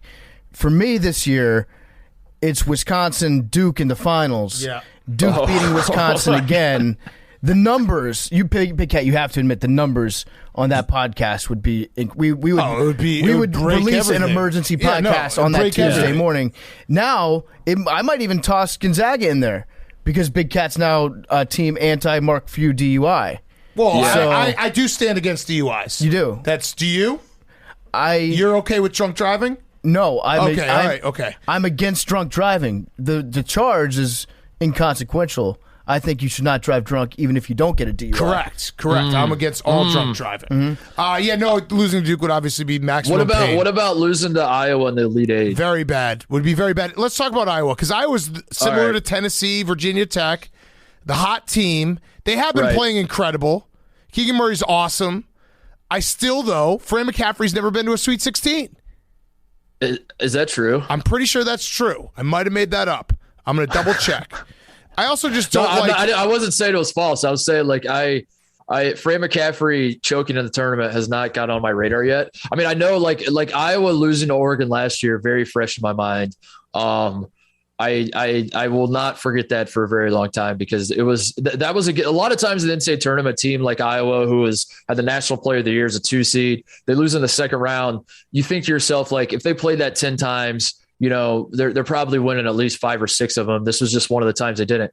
That Oregon game, it felt like if they played it 10 times, Iowa wins maybe 1. Maybe they'd be lucky to win 1. They got their asses absolutely handed to them. Is that true though? Yes, they have never. He has never made a Sweet 16. He didn't do it. He made the tournament with Lehigh. He made the tournament with UNC Greensboro. He made the tournament 3 times with Siena and even won 2 games in the tournament. And then he's made the tournament a bunch of times with Iowa. He has never made it out of the round of 32.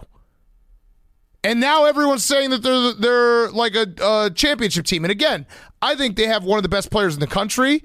And Iowa's one of those schools where I can never make fun of Iowa too much because it really is like the Spider-Man meme, Iowa and Wisconsin, when it's like, I fucking hate Bohannon. It's like, well, dude, you got Brad Davison. Like, what are we talking about? Bohannon and Keegan Murray are Brad Davison and Johnny Day. Like, down to Keegan Murray having his brother on the team. Exactly. So It's hilarious. I understand where I'm going with this. I just don't know how you can trust Fran McCaffrey that much when he hasn't been to the Sweet 16. Yeah, I don't trust Fran McCaffrey. I trust Keegan Murray. That's really it. Like he's on another level right now, and he's like, he's somehow.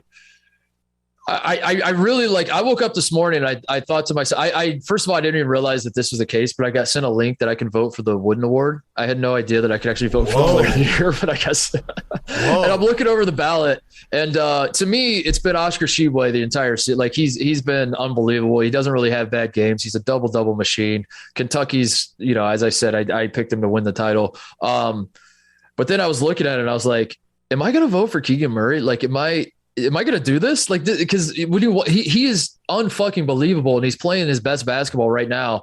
The concerns with Iowa are the defense. I mean, that's always the concern with Iowa, I think. And this year they haven't been a juggernaut defensively. They've gotten better down the stretch though. And I think that's the reason they're so hot. I think their offense has been great all year. It will be great throughout the tournament. I think I'm not worried.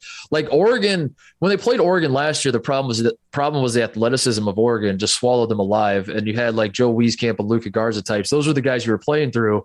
You're playing through Keegan Murray. He has no problem with athleticism. You could pick a freak athlete, put him on Keegan Murray. Keegan Murray's going to be fine. I'm not worried about that. So I have talked myself into Iowa being okay. I am someone who jumped on the train. I picked Iowa to beat Kansas in the Sweet 16. I understand that's insane, but I don't know. We see insane things every year. Why not? Why not Iowa? Because this Iowa team is different from last year, and I think that's what my function is here on the show when I come on. Is I want to make sure like narratives are real and we should buy into them, but like also we got to make sure year to year we understand the differences between these teams. Last year Iowa was slow. Their best player was like a big man who had cinder block feet that they were trying to play through. They went up against an Oregon team that was coming off of bye because they didn't have to play the first round game because VCU dipped out because of COVID. It was just a terrible matchup. I don't think this Iowa team is built that way. I've talked myself into like they will be able to handle athleticism. They play a little bit better defense. Jordan Bohannon being such a vital part of this team. I don't love that because like if you do get a good point guard, like they can tear him apart. But I think Iowa's going to be okay, and especially like they're probably going to play like Providence or South Dakota State in the second round. I think it's a good matchup for Iowa. Yeah, so like I think that's good for them. Are we going to add you to the list of the haters of Ed Cooley, of which there are many? Are you a doubter of the Friars? Are you one of these KenPom guys that looks at them and says, you know what? They keep losing all these close games. They must be or they keep winning all these close games. They must be a bad team. I'm a guy that looks at a team that wins a lot of close games and says they're actually a good team. They're already tourney tested. Right. The problem with Providence is they do literally nothing well. There's nothing I look at Providence and I say to myself, all right, that could be an issue. All right. Yeah. Like Wisconsin. So Providence, Wisconsin feels similar. But with Wisconsin, you have like they never turn the ball over. So there's that. So there's like always that to come back to. And there's Johnny Davis. Right. And like I feel like Wisconsin has been very lucky throughout the season as well. But I still can talk myself into Wisconsin because they have Johnny Davis. And I'm like, all right, that computes. Providence doesn't. I mean, Al Durham is like they're kind of become their closer this season. He is not even their leading scorer. He just kind of like turns it on at the end of games. And I think Providence worked themselves into a shoot where they're so convinced that they are lucky and they are so convinced at the end of games they will pull it out. Yeah. That they sandbag it throughout games. And I envision the scenario where like it's an under 4 timeout. They're down 4. They're all smiling, looking at each other saying like, isn't this hilarious? The other team thinks they're going to win. We got them right where we want them. And then they pass the ball to Al Durham. They're like, Al, hit those crazy ass shots you hit. And then he's like, I got you, fam. And then just starts throwing up bricks. Is it fair to say like they're the basketball equivalent of Tim Tebow? Yeah, that's a good one. That's like, a good one. On that run that he had with the Broncos, it was like they just win games. They figure out how to win games. They might win them 13-7, and they don't score a point until the last 2 minutes of the game. And Tim throws 3 interceptions and throws like 3 for 15 passing, but they win. They feel like, or like the how Jimmy Garoppolo was treated this year in the playoffs, where like it felt like there was a handful of defenders that were like, yeah, but he keeps if he's such a bad quarterback, how does he keep winning? How does he keep winning? Oh, okay, he sucks, and they got their okay, gotcha. There it is. Yeah, I love Ed Cooley. I mean, they won the Big East without all Big East players. Like you're right, they don't. Johnny Davis is the part where it's like a little bit different. Where it's like to that point, you're saying that is like it's a good thing, and it is, and like we should celebrate Ed Cooley. We should be like I'm not telling Providence fans that it was a fraudulent title, even though Villanova swept you and won more games in the Big East. I'm not saying it's fraudulent. What I'm saying, like, it just feels weird that like when we're complimenting Providence, it's like if we actually stop and type out the transcripts of like all the good things you say about Providence, you'd realize how fucking insane it is that you're like betting on this team to do anything in a tournament. Like they have no all Big East players. That's not a good thing. That's not good. We want all Big East, but we want talented players to carry us in these tournaments. I don't know. So I like Ed Cooley though. I'm not an Ed Cooley hater. I love Ed Cooley, but sounds like I've talked myself out of. You're just a hater. Sounds like you are of all the kids that he coaches. Sounds like you are. One last thing on the Iowa thing. They have played better defense. I was looking it up, and they're number 2 offense, number 75 defense. The last month and a half, they've been the number 1 offense, number 50 defense. So they got a lot better. Like they got a lot better. I'm going to give Iowa credit. Like they have played a lot better defense than the traditional Iowa that just basically every game is who can score 80 first.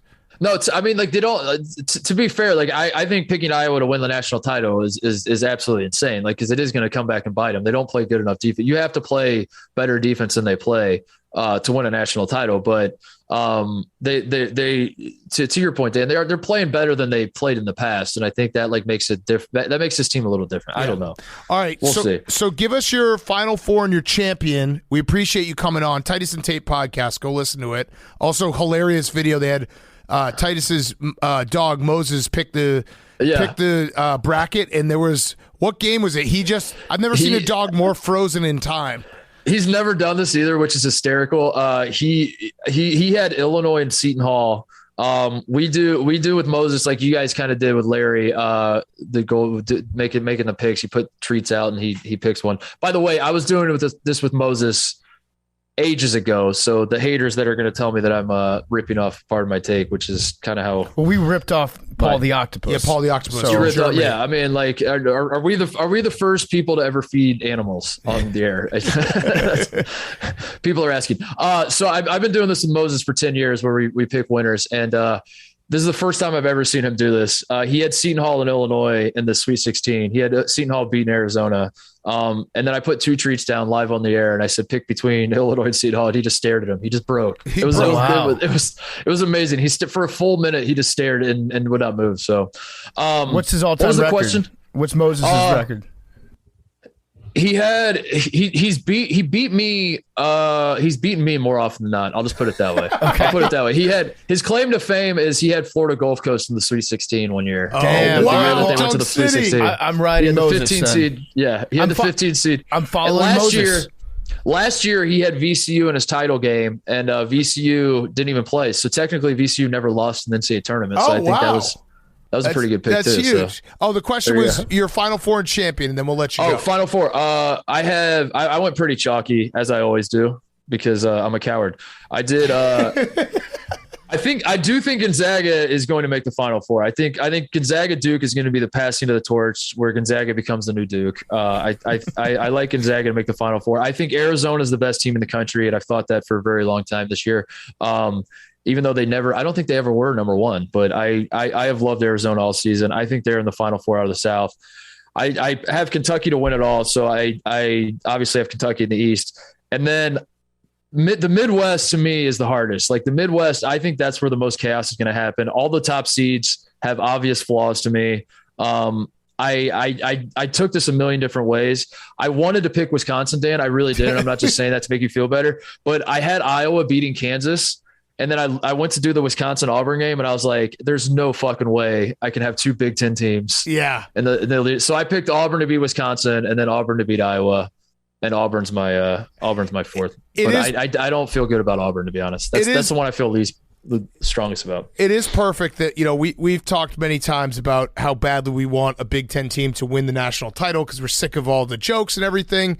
And now going into this tournament, we're resting our hopes on a guy who has never gotten to the Sweet 16. Yeah.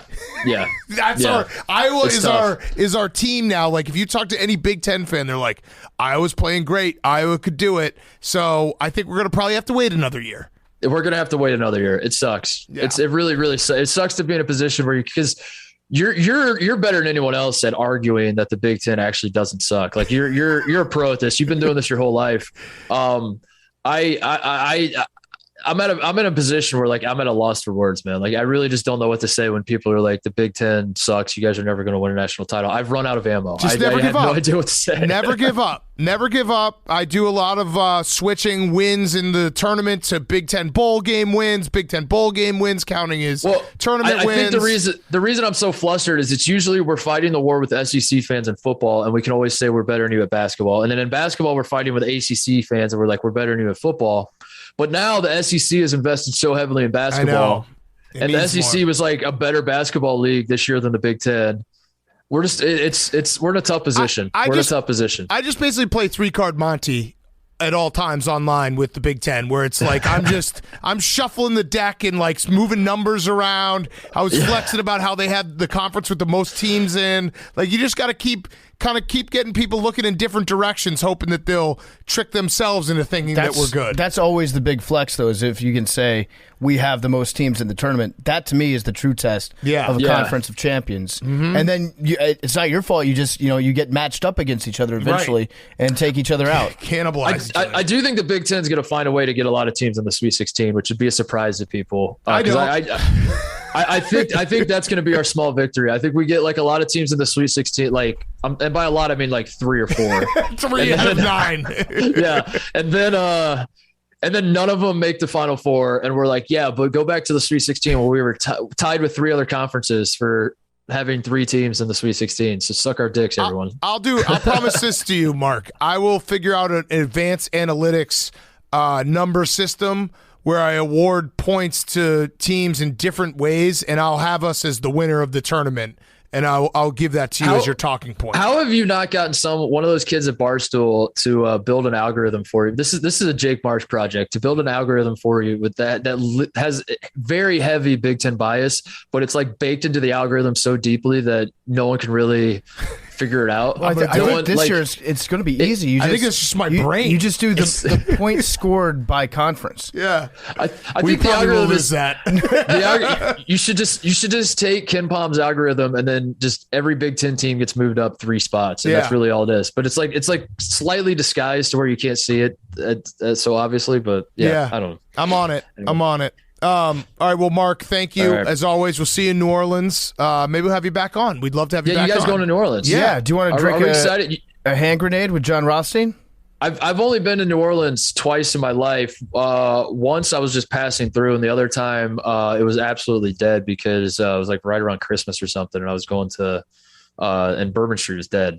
So I've never really had like the full New Orleans experience. I'm excited. We're grabbing wings, Dan, right? Wings. PFT's going to come. Steve. But Stanford PFT, you're coming Steve, yep. PFT was in Hong Kong last time we had the wing date. I was taking Molly overseas. We're grabbing wings. I want to call my shot because that is of all the times I've come on this show, that is the number one act of cowardice was recalling the wing story when you and Steve asked me to go get wings and I froze. You were intimidated by guys getting wings. It was the most alpha shit I've ever seen in my life. I don't think that you're invited to the wing. You've kind of opted out of the wings date, haven't you? No, let's let them. Second chances. No, I really think like I can't stress enough that this is the biggest like sliding doors moment in my life is what happens in New Orleans on wing day, because when I turned you guys down and I was like, what do you mean go to get wings and all that happened, I got absolutely fucking roasted for it. And the first thing I did was I looked up the next Final Four, which is 2020, and I wrote wings with Dan and Steve on that Monday. I'm going to do it. No tournament, obviously. 2021 was like not a real tournament. I've waited 3 goddamn years for this. Yeah. This is a big moment for me. And to give you just a little peek into how beta he is, Stanford Steve, Mark and I have like a group text about college basketball, and Steve and I just have a running bit that we never spell Mark's name correctly, and he just eats it. Yeah. He just takes it. You spell it with a C because it is very that is the effeminate way to he can't do anything about it. We just shit on his name and he's never brought it up. PFT, I need you in my corner for this wings because these dudes have been piling on me for 3 years. I've probably been one of the biggest anti-Mark Titus voices in the wing debate because like my life is a series of engagements to go get wings. Yeah. That's what it is. That is the food that I eat probably 10 times shit more on his culture. Besides soup. Yeah. If you eliminated soup from my diet, my food pyramid is like 33% just a chicken wing. I want to reiterate, it wasn't I eat wings. I do. I don't partake. think you do. This is the way that you just phrased that even it didn't sound like a wing guy. Yeah, real bros in Simi Valley. Do you burn? It's like I burn, guys. I burn. I like a wing. Yeah, there are a lot of other things in my life that you could attack. You could take my man card for, and it wouldn't bother me. But like for some reason, this one really hit me because I don't know. Like I think ultimately, I want my legacy on the show to be a guy who gets it. That's what means the most to me. Is I want like. When we're all dead and buried and they talk about my run on Pardon My Take, I want them to just refer to me as he's a guy who got it. And we're not even really sure what that is. They're just like, I love Titus because he got it. Yeah. And that is a great example of Titus not getting it. Nope. This is the way we started. Yeah. Well, I'll tell you what. I think if you out-eat Stanford Steve at Wing Day, I think at that point homeboy could get it. Yeah, that's a great question. Is like, how do I redeem myself? What does this even look like? You got to Stanford Steve under the table. Yeah, you got to show up to wings and act like you've been there before. Because I'm scared to even say this, but no, I don't even want to say it. That's gonna. He's totally gonna not be there. Titus is gonna show up. He's gonna order boneless. Yeah, he's gonna, and he's also. I'm gonna not be a boneless guy, but me and Buffalo Sauce don't have a great relationship. No, all right, this interview's over. Jesus Christ, you just do hate wings. I was right. Yeah, he hates wings, and he hates male friendship. That's the worst part. Oh my gosh, that's the real part of the travesty. It's not wings; it's male friendship. He just doesn't get it. Yeah, you don't I'm gonna hang off the phone. I'm gonna get off this interview. You're gonna turn to each other and be like, he just doesn't get it. Yeah, this fucking guy. Who brought this guy? Fucking doesn't get it. Damn it. All right. Mark Titus. All right, guys. Yes, thank you. Titus and Tate podcast. Go listen. And we will see you in New Orleans. See you guys. Later, Mark. Mark Titus is brought to you by Venmo. We're using Venmo. Venmo your friends. Venmo everybody. Everyone uses Venmo. It's our favorite way to send money. If you ever scroll through your Venmo feed, you can feel like it's a form of social media sometimes. I was just looking through it and be like, oh, man, I can't believe that Mark paid Jamie that money. I wonder what it's for. It's fun to see what people are spending money on Venmo. And guess what? They're out there giving some money away during March Madness to all the AWLs out there. If you use Venmo, you have to make sure to use hashtag PMT on any transaction that you make. For any amount, doesn't matter what it is, because Venmo is giving out $100,000 to AWLs throughout this basketball season. So just include hashtag PMT in the payment note for a chance to win up to $500. If you screenshot your winnings, post it to Twitter or Instagram, and make sure to tag us in it so that we can see which AWLs are getting paid. We want you to make some money by sending money. We love Venmo. And I'm using it right now. I'm looking through my my feed right now. It's just a bunch of like furniture, golf, bubbly. Man, my friends are spending money on some awesome stuff right now. They should be using hashtag PMT so they can get some money back. So when you use Venmo on any transaction, remember, use hashtag PMT and you can win up to $500 from Venmo. Terms apply. For full details on the giveaway and alternative entry methods, visit venmo.com/giveaway/PMT. Okay, we now welcome on our very good friend, Michael Florio, Michael P. Florio, attorney at law. He's got a book out. It's called Playmakers. It's out right now. Everyone go buy it. You don't have to read it. This is going to be our plea to the people because we know our audience. We're telling you right now, Mike Florio has done a lot for me and PFT in our careers. He's always been very kind to us. He's been a friend of the program. He's been gracious to us at times when we have been outsiders and people say, fuck those guys. So we are asking you to buy it and then use it. I don't know, put it in the toilet, put it in the bathroom, read it every now and then, or don't read it. We don't care. We just want you to buy it to pay it forward for everything Mike Florio has done for us. Is that fair? That's fair. And it's actually your first book, too, because you guys are on the jacket. I've got it here, the final product. Oh, wow. On the back cover. Can you read what we wrote? Read what we wrote. I forget what I wrote. Did you write it for us?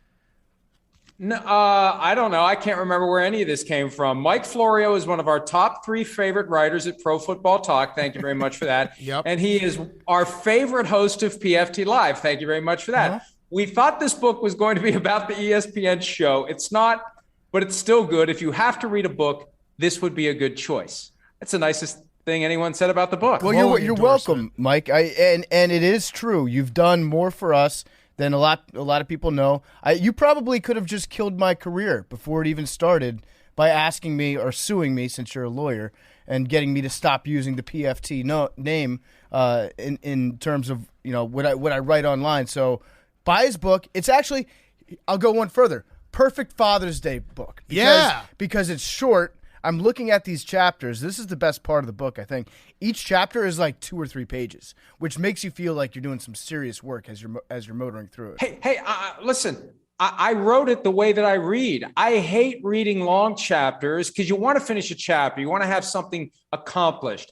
And when I read, I find myself saying, God, how much longer is this chapter? Well, none of these are longer than 2 or 3 pages. Now, there's over 110 of them, but you feel like you're knocking items off the to-do list. And I also just want to say, there'll be people out there. I get this often. People will say to me, like, oh, Florio's a dickhead, or he's self-important, or he took COVID way too seriously. And I'm always like, dude, he's my friend. So, if you think those things, like, oh, he's a narcissist and everything he writes is wrong all the time and he's doing it for clickbaits and he's just a terrible person, I don't care about all that. Just buy the book.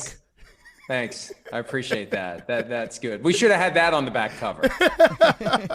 Now, Mike, I'm looking through the table of contents right here. I don't see anything about the Dez tape. Oh. How many pages did you devote to the Dez tape?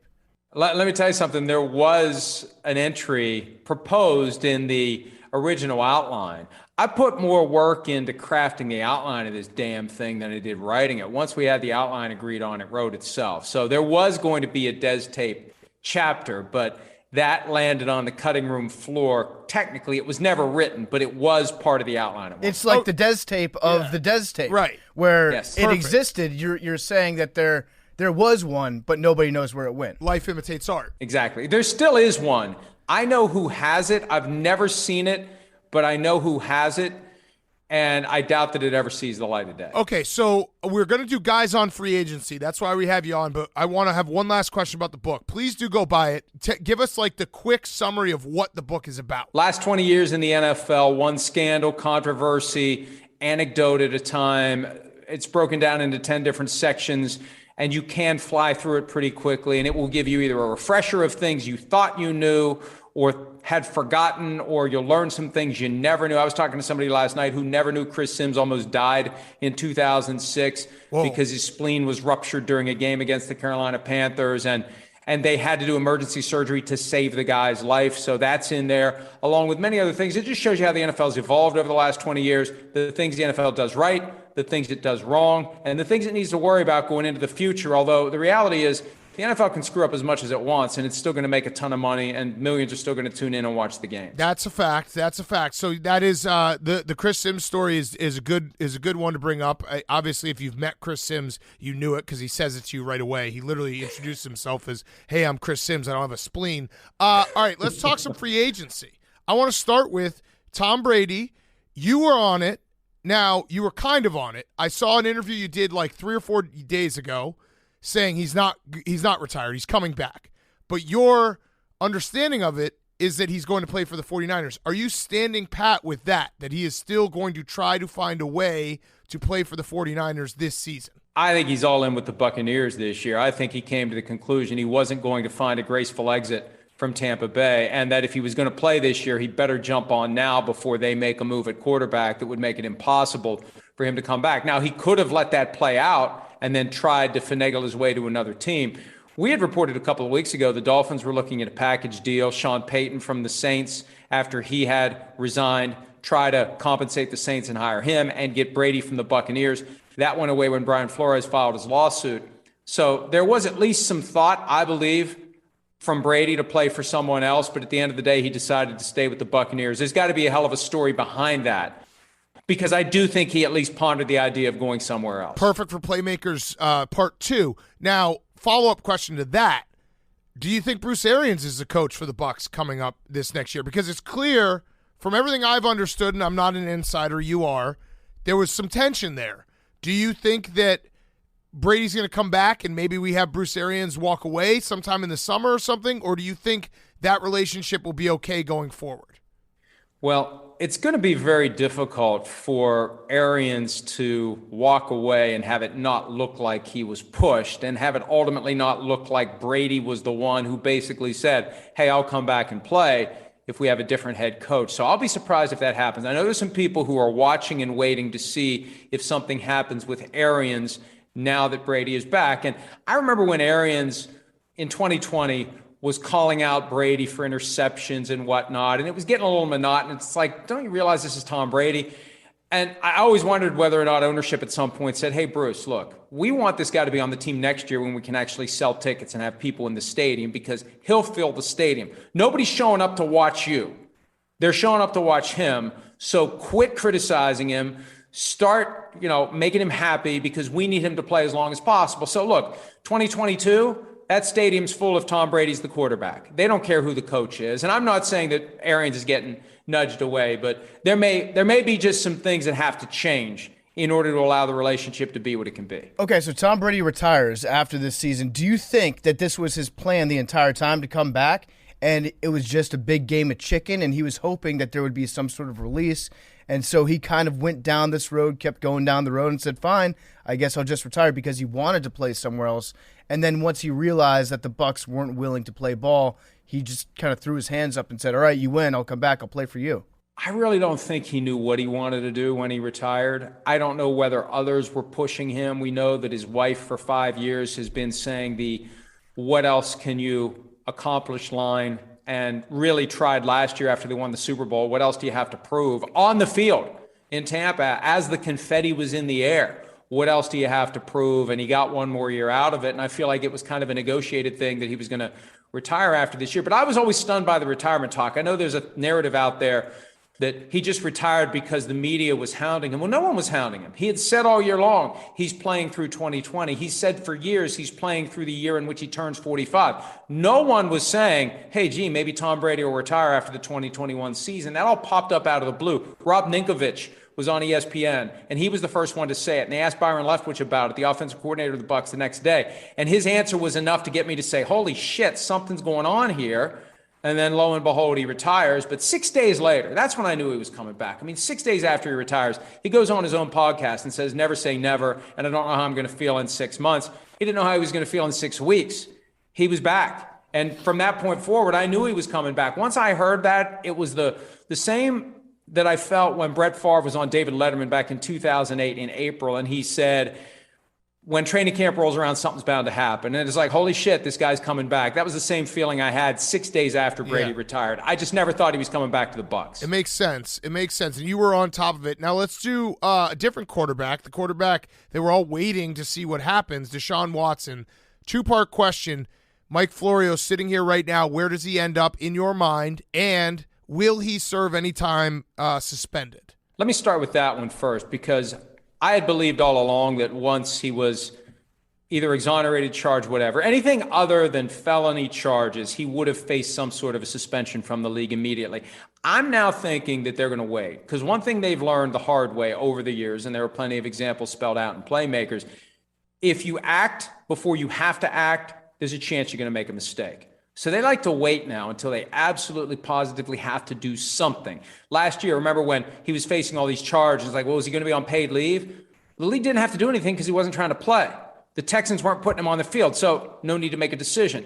They ultimately didn't trade him, no need to make a decision. I think what they may do is wait to see how the 22 civil lawsuits play out before they decide what to do. If they settle, maybe they suspend him. If he loses at trial, probably he gets suspended. If he gets exonerated by a jury on all 22 of those civil claims, to go along with not being charged at all, what do you suspend him for? What did he do? In the eyes of the legal system, both criminal and civil, he's done nothing wrong. So I think they're going to wait. As it relates to who he's going to play for, that's all very fluid. You got new teams popping up all the time. I keep waiting for the Eagles to make their move. And I think that the Eagles and maybe some other teams want to see how the Tuesday deposition went. That was when Watson was going to be grilled for the first time, not take the Fifth Amendment, answer tough questions. We've seen guys not hold up well under aggressive questioning. And if that ends up being a debacle, you could have teams back out. And you could ultimately have the Texans holding the bag again, depending upon how badly that deposition goes, if it goes badly. Right. So I was actually under the impression from some tweets that I read over the weekend that he had been fully exonerated because he wasn't charged by the grand jury. That's how the legal. You're a lawyer. You agree that's how the legal system works. Fully exonerated. The truth came out. He has no further issue. Now, look, just because a grand jury doesn't indict you, it means absolutely nothing, because the prosecutor's got so much sway. If the prosecutor wants to indict you, typically the prosecutor can. If the prosecutor doesn't, there's an artful way to do it to get the grand jury to not indict, because there's no one else in there. There's no representative of the defendant. There's no representative of the victim. It's just the prosecutor with the grand jury, and a good prosecutor can get the grand jury to do whatever he or she wants the grand jury to do. And I think that's what happened Friday. I think the prosecutor didn't want, for whatever reason, didn't want an indictment. Prosecutor didn't get an indictment. So a lot of people are talking about the NFC South as being a potential destination. They're saying either the Falcons, they emerged as the mystery team today. The Panthers, I guess the logic behind that is he just kind of wants to go play somewhere that was close to where he went to college, that he's got connections. The Saints have been mentioned as well. I think the Patriots, just given ownership's past instances and dealings with certain massage parlors, it seems like it might be a good fit there. Maybe kindred spirits. I should have known. I should have written down before we started this places that my internet son will try to take me. Let's focus on the NFC. Have you ever been to a rub and tug? No. Just the tug. Under oath. No. NFC. Every team in the NFC South, other than the Buccaneers, obviously want Deshaun Watson. And before Brady came back, they were in on it too. Wouldn't it have been something if all four teams were interested in Deshaun Watson? I don't know how the Falcons pulled it off with Matt Ryan's cap number, and they restructured his contract, and the cap consequence would be like $55 million if they trade him before June 1. That makes no sense. It may just be the Falcons are trying to screw things up for the Saints or the Panthers. If I'm Deshaun Watson, I don't want to go to the Panthers because Matt Rule's on the hot seat. I don't want to go through the whole Bill O'Brien gets fired thing again if things don't work out, and that's entirely possible. And he didn't want to play for them last year. Now, I've seen some people suggesting after meeting with the Panthers on Monday night, he's willing to play for them. That would be a change from last year. He wanted to go to Miami, not Carolina. The Saints wouldn't have wanted him if Sean Payton was still there. I can guarantee you that. But they're interested in him now that Payton's gone and Pete Carmichael's running the offense. Dennis Allen's the head coach. So we'll see. But all these teams from the NFC South circling Deshaun Watson. If I'm him, I got to remember, I still have to deal with the Buccaneers. Mm-hmm. I really do like the Eagles as a destination because the division's not the strongest. The conference is weaker than the AFC top to bottom. I think that if I had to pick which team I wanted to play for, I'd say the Eagles if I was Deshaun Watson. Okay, so speaking of horny quarterbacks, where's Jimmy G going? Yeah. Isn't it weird to think there may be a trade market and maybe like a bidding war for Jimmy Garoppolo? You get the Colts, you get the Saints. I thought the Steelers were going to be in the mix, but obviously they've got your good friend, Mitchell Trubisky, for the next 2 years at $14 million. Although I wouldn't be surprised if they draft someone in round one. I think that's the perfect placeholder contract, like the one Mike Glennon signed with your Bears. Right? It's the same thing. Mitch Trubisky is the Mike Glennon of the 2022 Steelers. You just backed up the fucking Brinks truck for Kirk Cousins. So let's not. The three of us are in like a Mexican standoff of bad quarterbacks. Let's chill out. Let me tell you. Sims and I on Tuesday morning had that conversation. Kirk Cousins at $35 million. Mitch Trubisky at $7 million. We're taking Trubisky any day of the year. Yes. Cousins is not 5 times better than Mitchell Trubisky. Correct. Of course. Correct. Where do you stand if you had to take one, gun to your head, one quarterback for 1 year, Carson Wentz or Kirk Cousins? Because I'm battling the Cousins stands right now online. This is not a popular take, and I know you're not going to like it, but I think Wentz has the potential to be pretty good again. I think, and this is the example that I used last week, and I have reason to believe that it's an accurate read on what happened. He got kicked out of his house in Philadelphia. He had a family member tell him get the hell out, but he had another family member open the door and say, come on home, in Frank Reich. Yep. So he was able to leave Philadelphia thinking, it's not about me, it's about them. They've got it all screwed up. I'm still good. I'm being reunited with my family member from Philadelphia. Everything's fine. Well, now he's been kicked out to a stranger's house. And now's the time when he's got to wake up and realize where he needs to improve. He can do the hard parts of the job. He screws up on the easy parts of the job. And I think Ron Rivera, who I have a ton of respect for, will say the hard things to Carson Wentz, including, this is your last chance, pal. This is it. If you screw this up, you are done. And we've seen him play at a high level in the past. People forget that very quickly. And I know it was 5 years ago when he was an MVP candidate until he tore his ACL, but we've seen positive attributes. And I would go with Wentz over Cousins for one very important reason. Cousins can run the play that's called as long as the play that's called goes perfectly. The moment it goes to shit, Cousins can't do anything. Wentz has the athleticism to try to make chicken salad on the fly. That separates him from Cousins in my view. And for what he's getting paid versus what Cousins getting paid, I'd take Wentz. Yep. Okay, I agree with that. I like your analogy. It's like Carson Wentz he's a rescue dog right now. We're fostering him. He's been kicked out of old homes for bad behavior. He's got one last chance before he goes to the pound. Don't bite any little kids. Yeah, they're going to stick the needle right in. If he humps another leg, he's done. Yeah, he's done. This is the last chance. We'll feed you. You got a warm place to stay. We'll try to rehab you. We'll give you good, positive reinforcement. The second you piss inside, we're sending you to the gas chamber. I actually can imagine like Ron Rivera have like the little clicker with the and some treats, a little treat like fanny pack running around, trying to get him to go run the right way. All right. Give me your surprise team thus far in free agency, what they've done. I guess the Jaguars, just because I feel like they're trying to spend their way out of dysfunction. But you look at the guys they've got, and it's like, well, they had to convince them to sign. And it's not like they ridiculously overpaid. I mean, you want to be a team that wins the ties, that when it's you and another team at roughly the same money, the player chooses you. And I assume the Jaguars had to offer a little bit more to get these guys to go to Jacksonville, but it's not like ridiculous. I know the Christian Kirk contract seems over the top, especially when it was first reported as 4 years, $84 million. It's 4 years, $72, which is, a slight difference. But at the same time, Evan Ingram, 1 year, $9 million. That's not a bad deal. Zay Jones, that's not a bad deal. Some of these other guys are getting Brandon Scherf. I mean, they're doing what they can to make themselves not a complete and total mess. And we'll see what happens. I agree with that. I think they're stuck in a spot. It's easy to make fun of the Jaguars. We all do. But they're stuck in a spot where they need Trevor Lawrence to show that he's a franchise guy in order to attract these type of guys cheaper.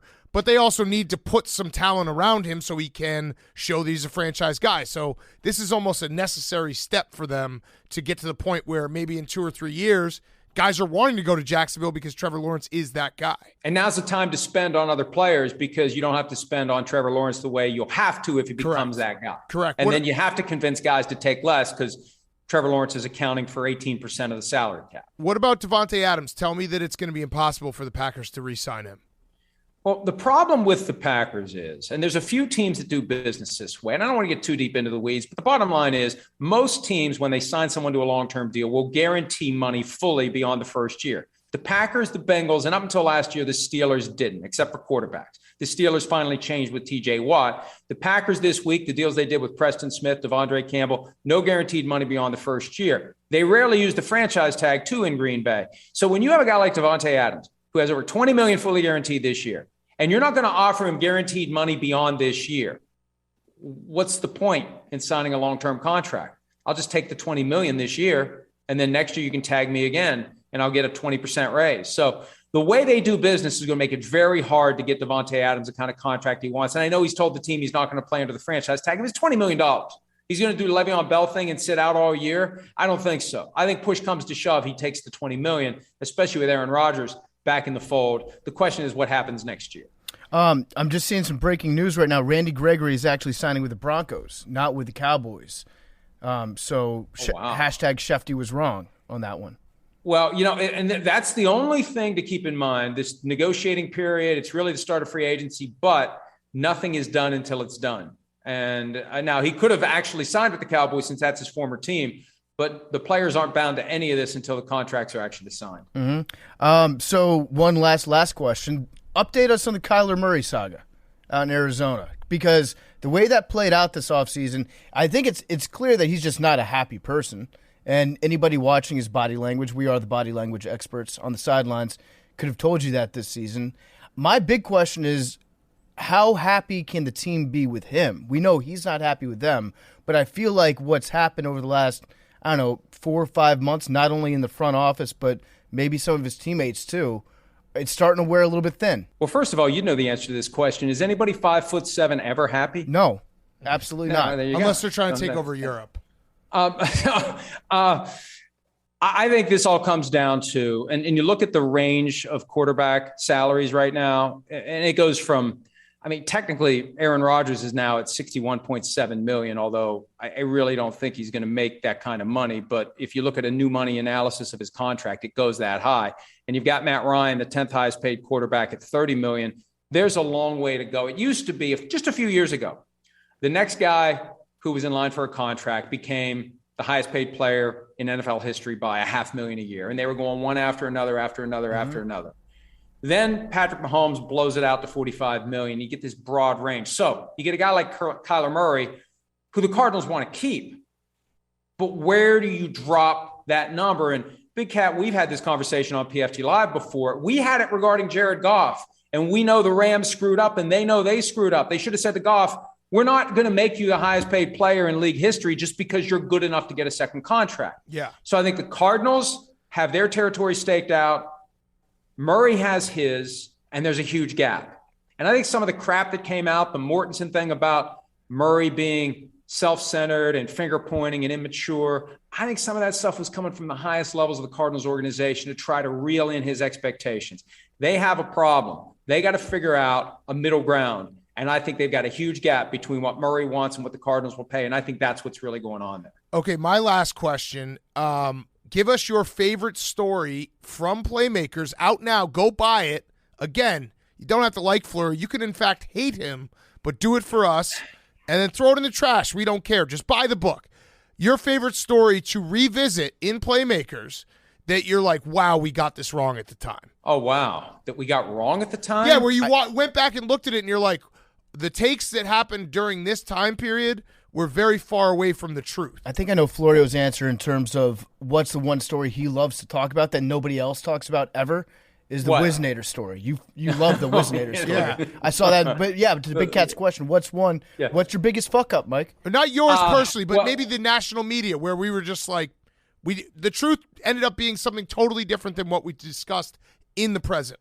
Yeah, the story that would be our biggest screw-up also didn't make the final outline, and that's when we killed Terry Bradshaw back in 2007. We'll eventually be right. We will eventually be right. First on the scene. On that report. Yeah. But the one thing that I keep going back to, and this was the moment that the switch flipped for me about the NFL, and you can't trust anything they say when it comes to one of these disciplinary actions, investigations, whatever. The bounty scandal from 2012, because everybody in the media swallowed the hook on the Saints doing something that was ridiculously wrong and over the top. Meanwhile, there were plenty of examples of other teams doing the same damn thing that they ignored. And then they went out of their way to try to sell us on an existence of facts that wasn't true. Once I came to the conclusion that they were trying too damn hard to make this look like something it wasn't, that was when I said, I am always going to assume that whatever the NFL wants me to believe isn't true, and I'm going to force them to prove to me that they're right. And we've seen it time and again since 2012, whether it's the Patriots scandals, Deflategate, and what a debacle that was. And we have some new reporting in the book that even confirms that strongly, more strongly than it was. But it just seems like every time the NFL wants us to believe something, there's reason to scratch the surface and get to the truth. And the truth is usually different than whatever agenda they're pushing. And it started for me with the bounty scandal. And I frankly, I think I was the only one that was willing to stand up and call bullshit on the bounty scandal. And everybody else in the media was just like nodding, yes, NFL, you're absolutely right. So you just alluded to something that's in the book. Can you give us any more information? I just want Hank to get excited. What new info have you uncovered in the Patriots Deflategate scandal that points the finger at the NFL and says, hey, you guys were lying about this? Well, the first thing is we outed the source for Chris Mortensen's report that 11 of 12 footballs were 2 pounds underinflated. That was the report that made this into a holy crap, somebody cheated. Before that, it was like, oh, something weird's going on. When Mortensen says 11 to 12 footballs are more than 2 pounds or 2 or more pounds underinflated, everybody's like, well, somebody cheated. It's just a question of who did it. That was false information that was given to him by Troy Vincent from the NFL office. We report that in Playmakers. And also 2015, when they decided they were going to do spot checks at various temperatures and atmospheric conditions to see how the air inside these footballs actually operates during games. They had a full year of checks at all sorts of temperatures, hot and cold and in between. And at the end of the year, those things got erased for good at the behest of NFL General Counsel Jeff Pash. That's also reported in the book. They delete. And that implies that if those numbers had come out, we'd have gone back and compared them and the temperatures at those games to what the temperature was for the AFC Championship in January of 2015, what the numbers actually were in the Patriots footballs. And we just said, at best, the end result of Deflategate should have been the evidence is inconclusive. So this is a good selling point for Hank and any Patriots fans that want to have this in their back pocket. More stats that back you up and say that the NFL lied. Just wave this around and say we were right all along. Tom Brady got screwed. I mean, the text messages were a little questionable, but still, you got to prove that the guy cheated. And they never proved, in my opinion, never proved he cheated. I love it. Yeah. Jeff Pash, handshake, Hillary Clinton, deleting emails and data to suppress Patriots. Be careful. Yes. That's Mike's president still. Yes. Hillary is your president. I thought you guys didn't get political. I've completely scrubbed any political thought out of my brain. We don't do politics either. Stick to sports. Mike retweets that tweet from Hillary every year on her birthday, being like, this young lady became president of the United States. All right, Mike, I'm going to do something very nice for you. We end every show with the lottery machine. This is the end of the show, which we usually don't have guests at the end of the show. I'm going to let you pick a number. We all pick numbers, and we're going to send everyone on their way into the March Madness. Oh, do you even know that March Madness is happening? I know it's March. Okay. Mm-hmm. That's it. That's good enough for you. It is March. Have you looked at a bracket? NFL is king, Mike. Don't ever forget that. No brackets. I have not looked at a bracket. Will you watch any games? No. Okay. Accidentally, maybe. You're psycho. Okay. Sorry. Number. Go ahead. What's the range? 0 to 100. 32. I'm going to go 22. I'm going to go 60. I'm going to go 69 because Billy's not here, and I hope that it hits while Billy's gone. Yes. Jake, Liam? 6. 25. Meme's got 3. Hank, if you're there, you can chime in. 17. 17. There's Hank. All right. What was your number? 32, Mike? 32.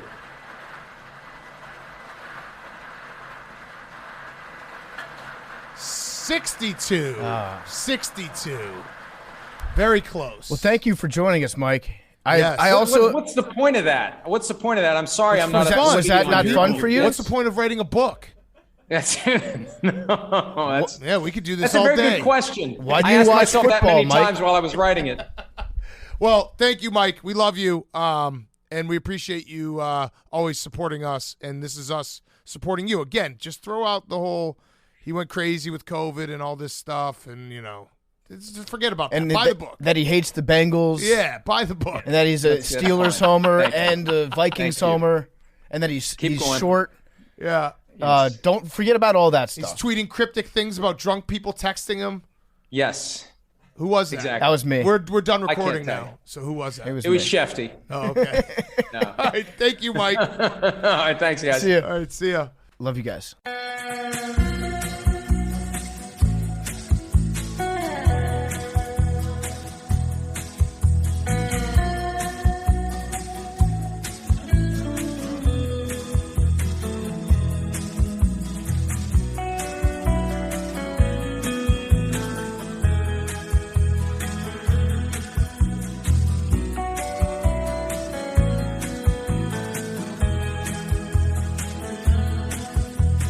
Talking away, though I don't know what I'm to say, I'll say it anyway. Today is another day to find you shying away. Oh, I'll be coming for your love, okay? Shying away. Oh, I'll be coming for your love, okay? Take on me, take me on. I'll be gone in a day or two.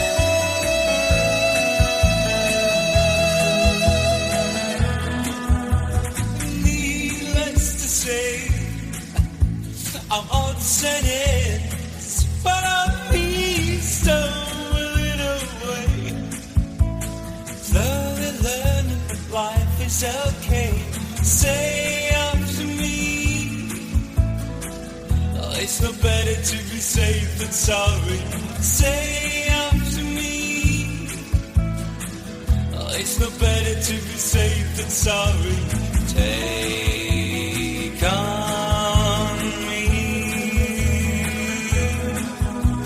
take me on. I'll be gone in a day or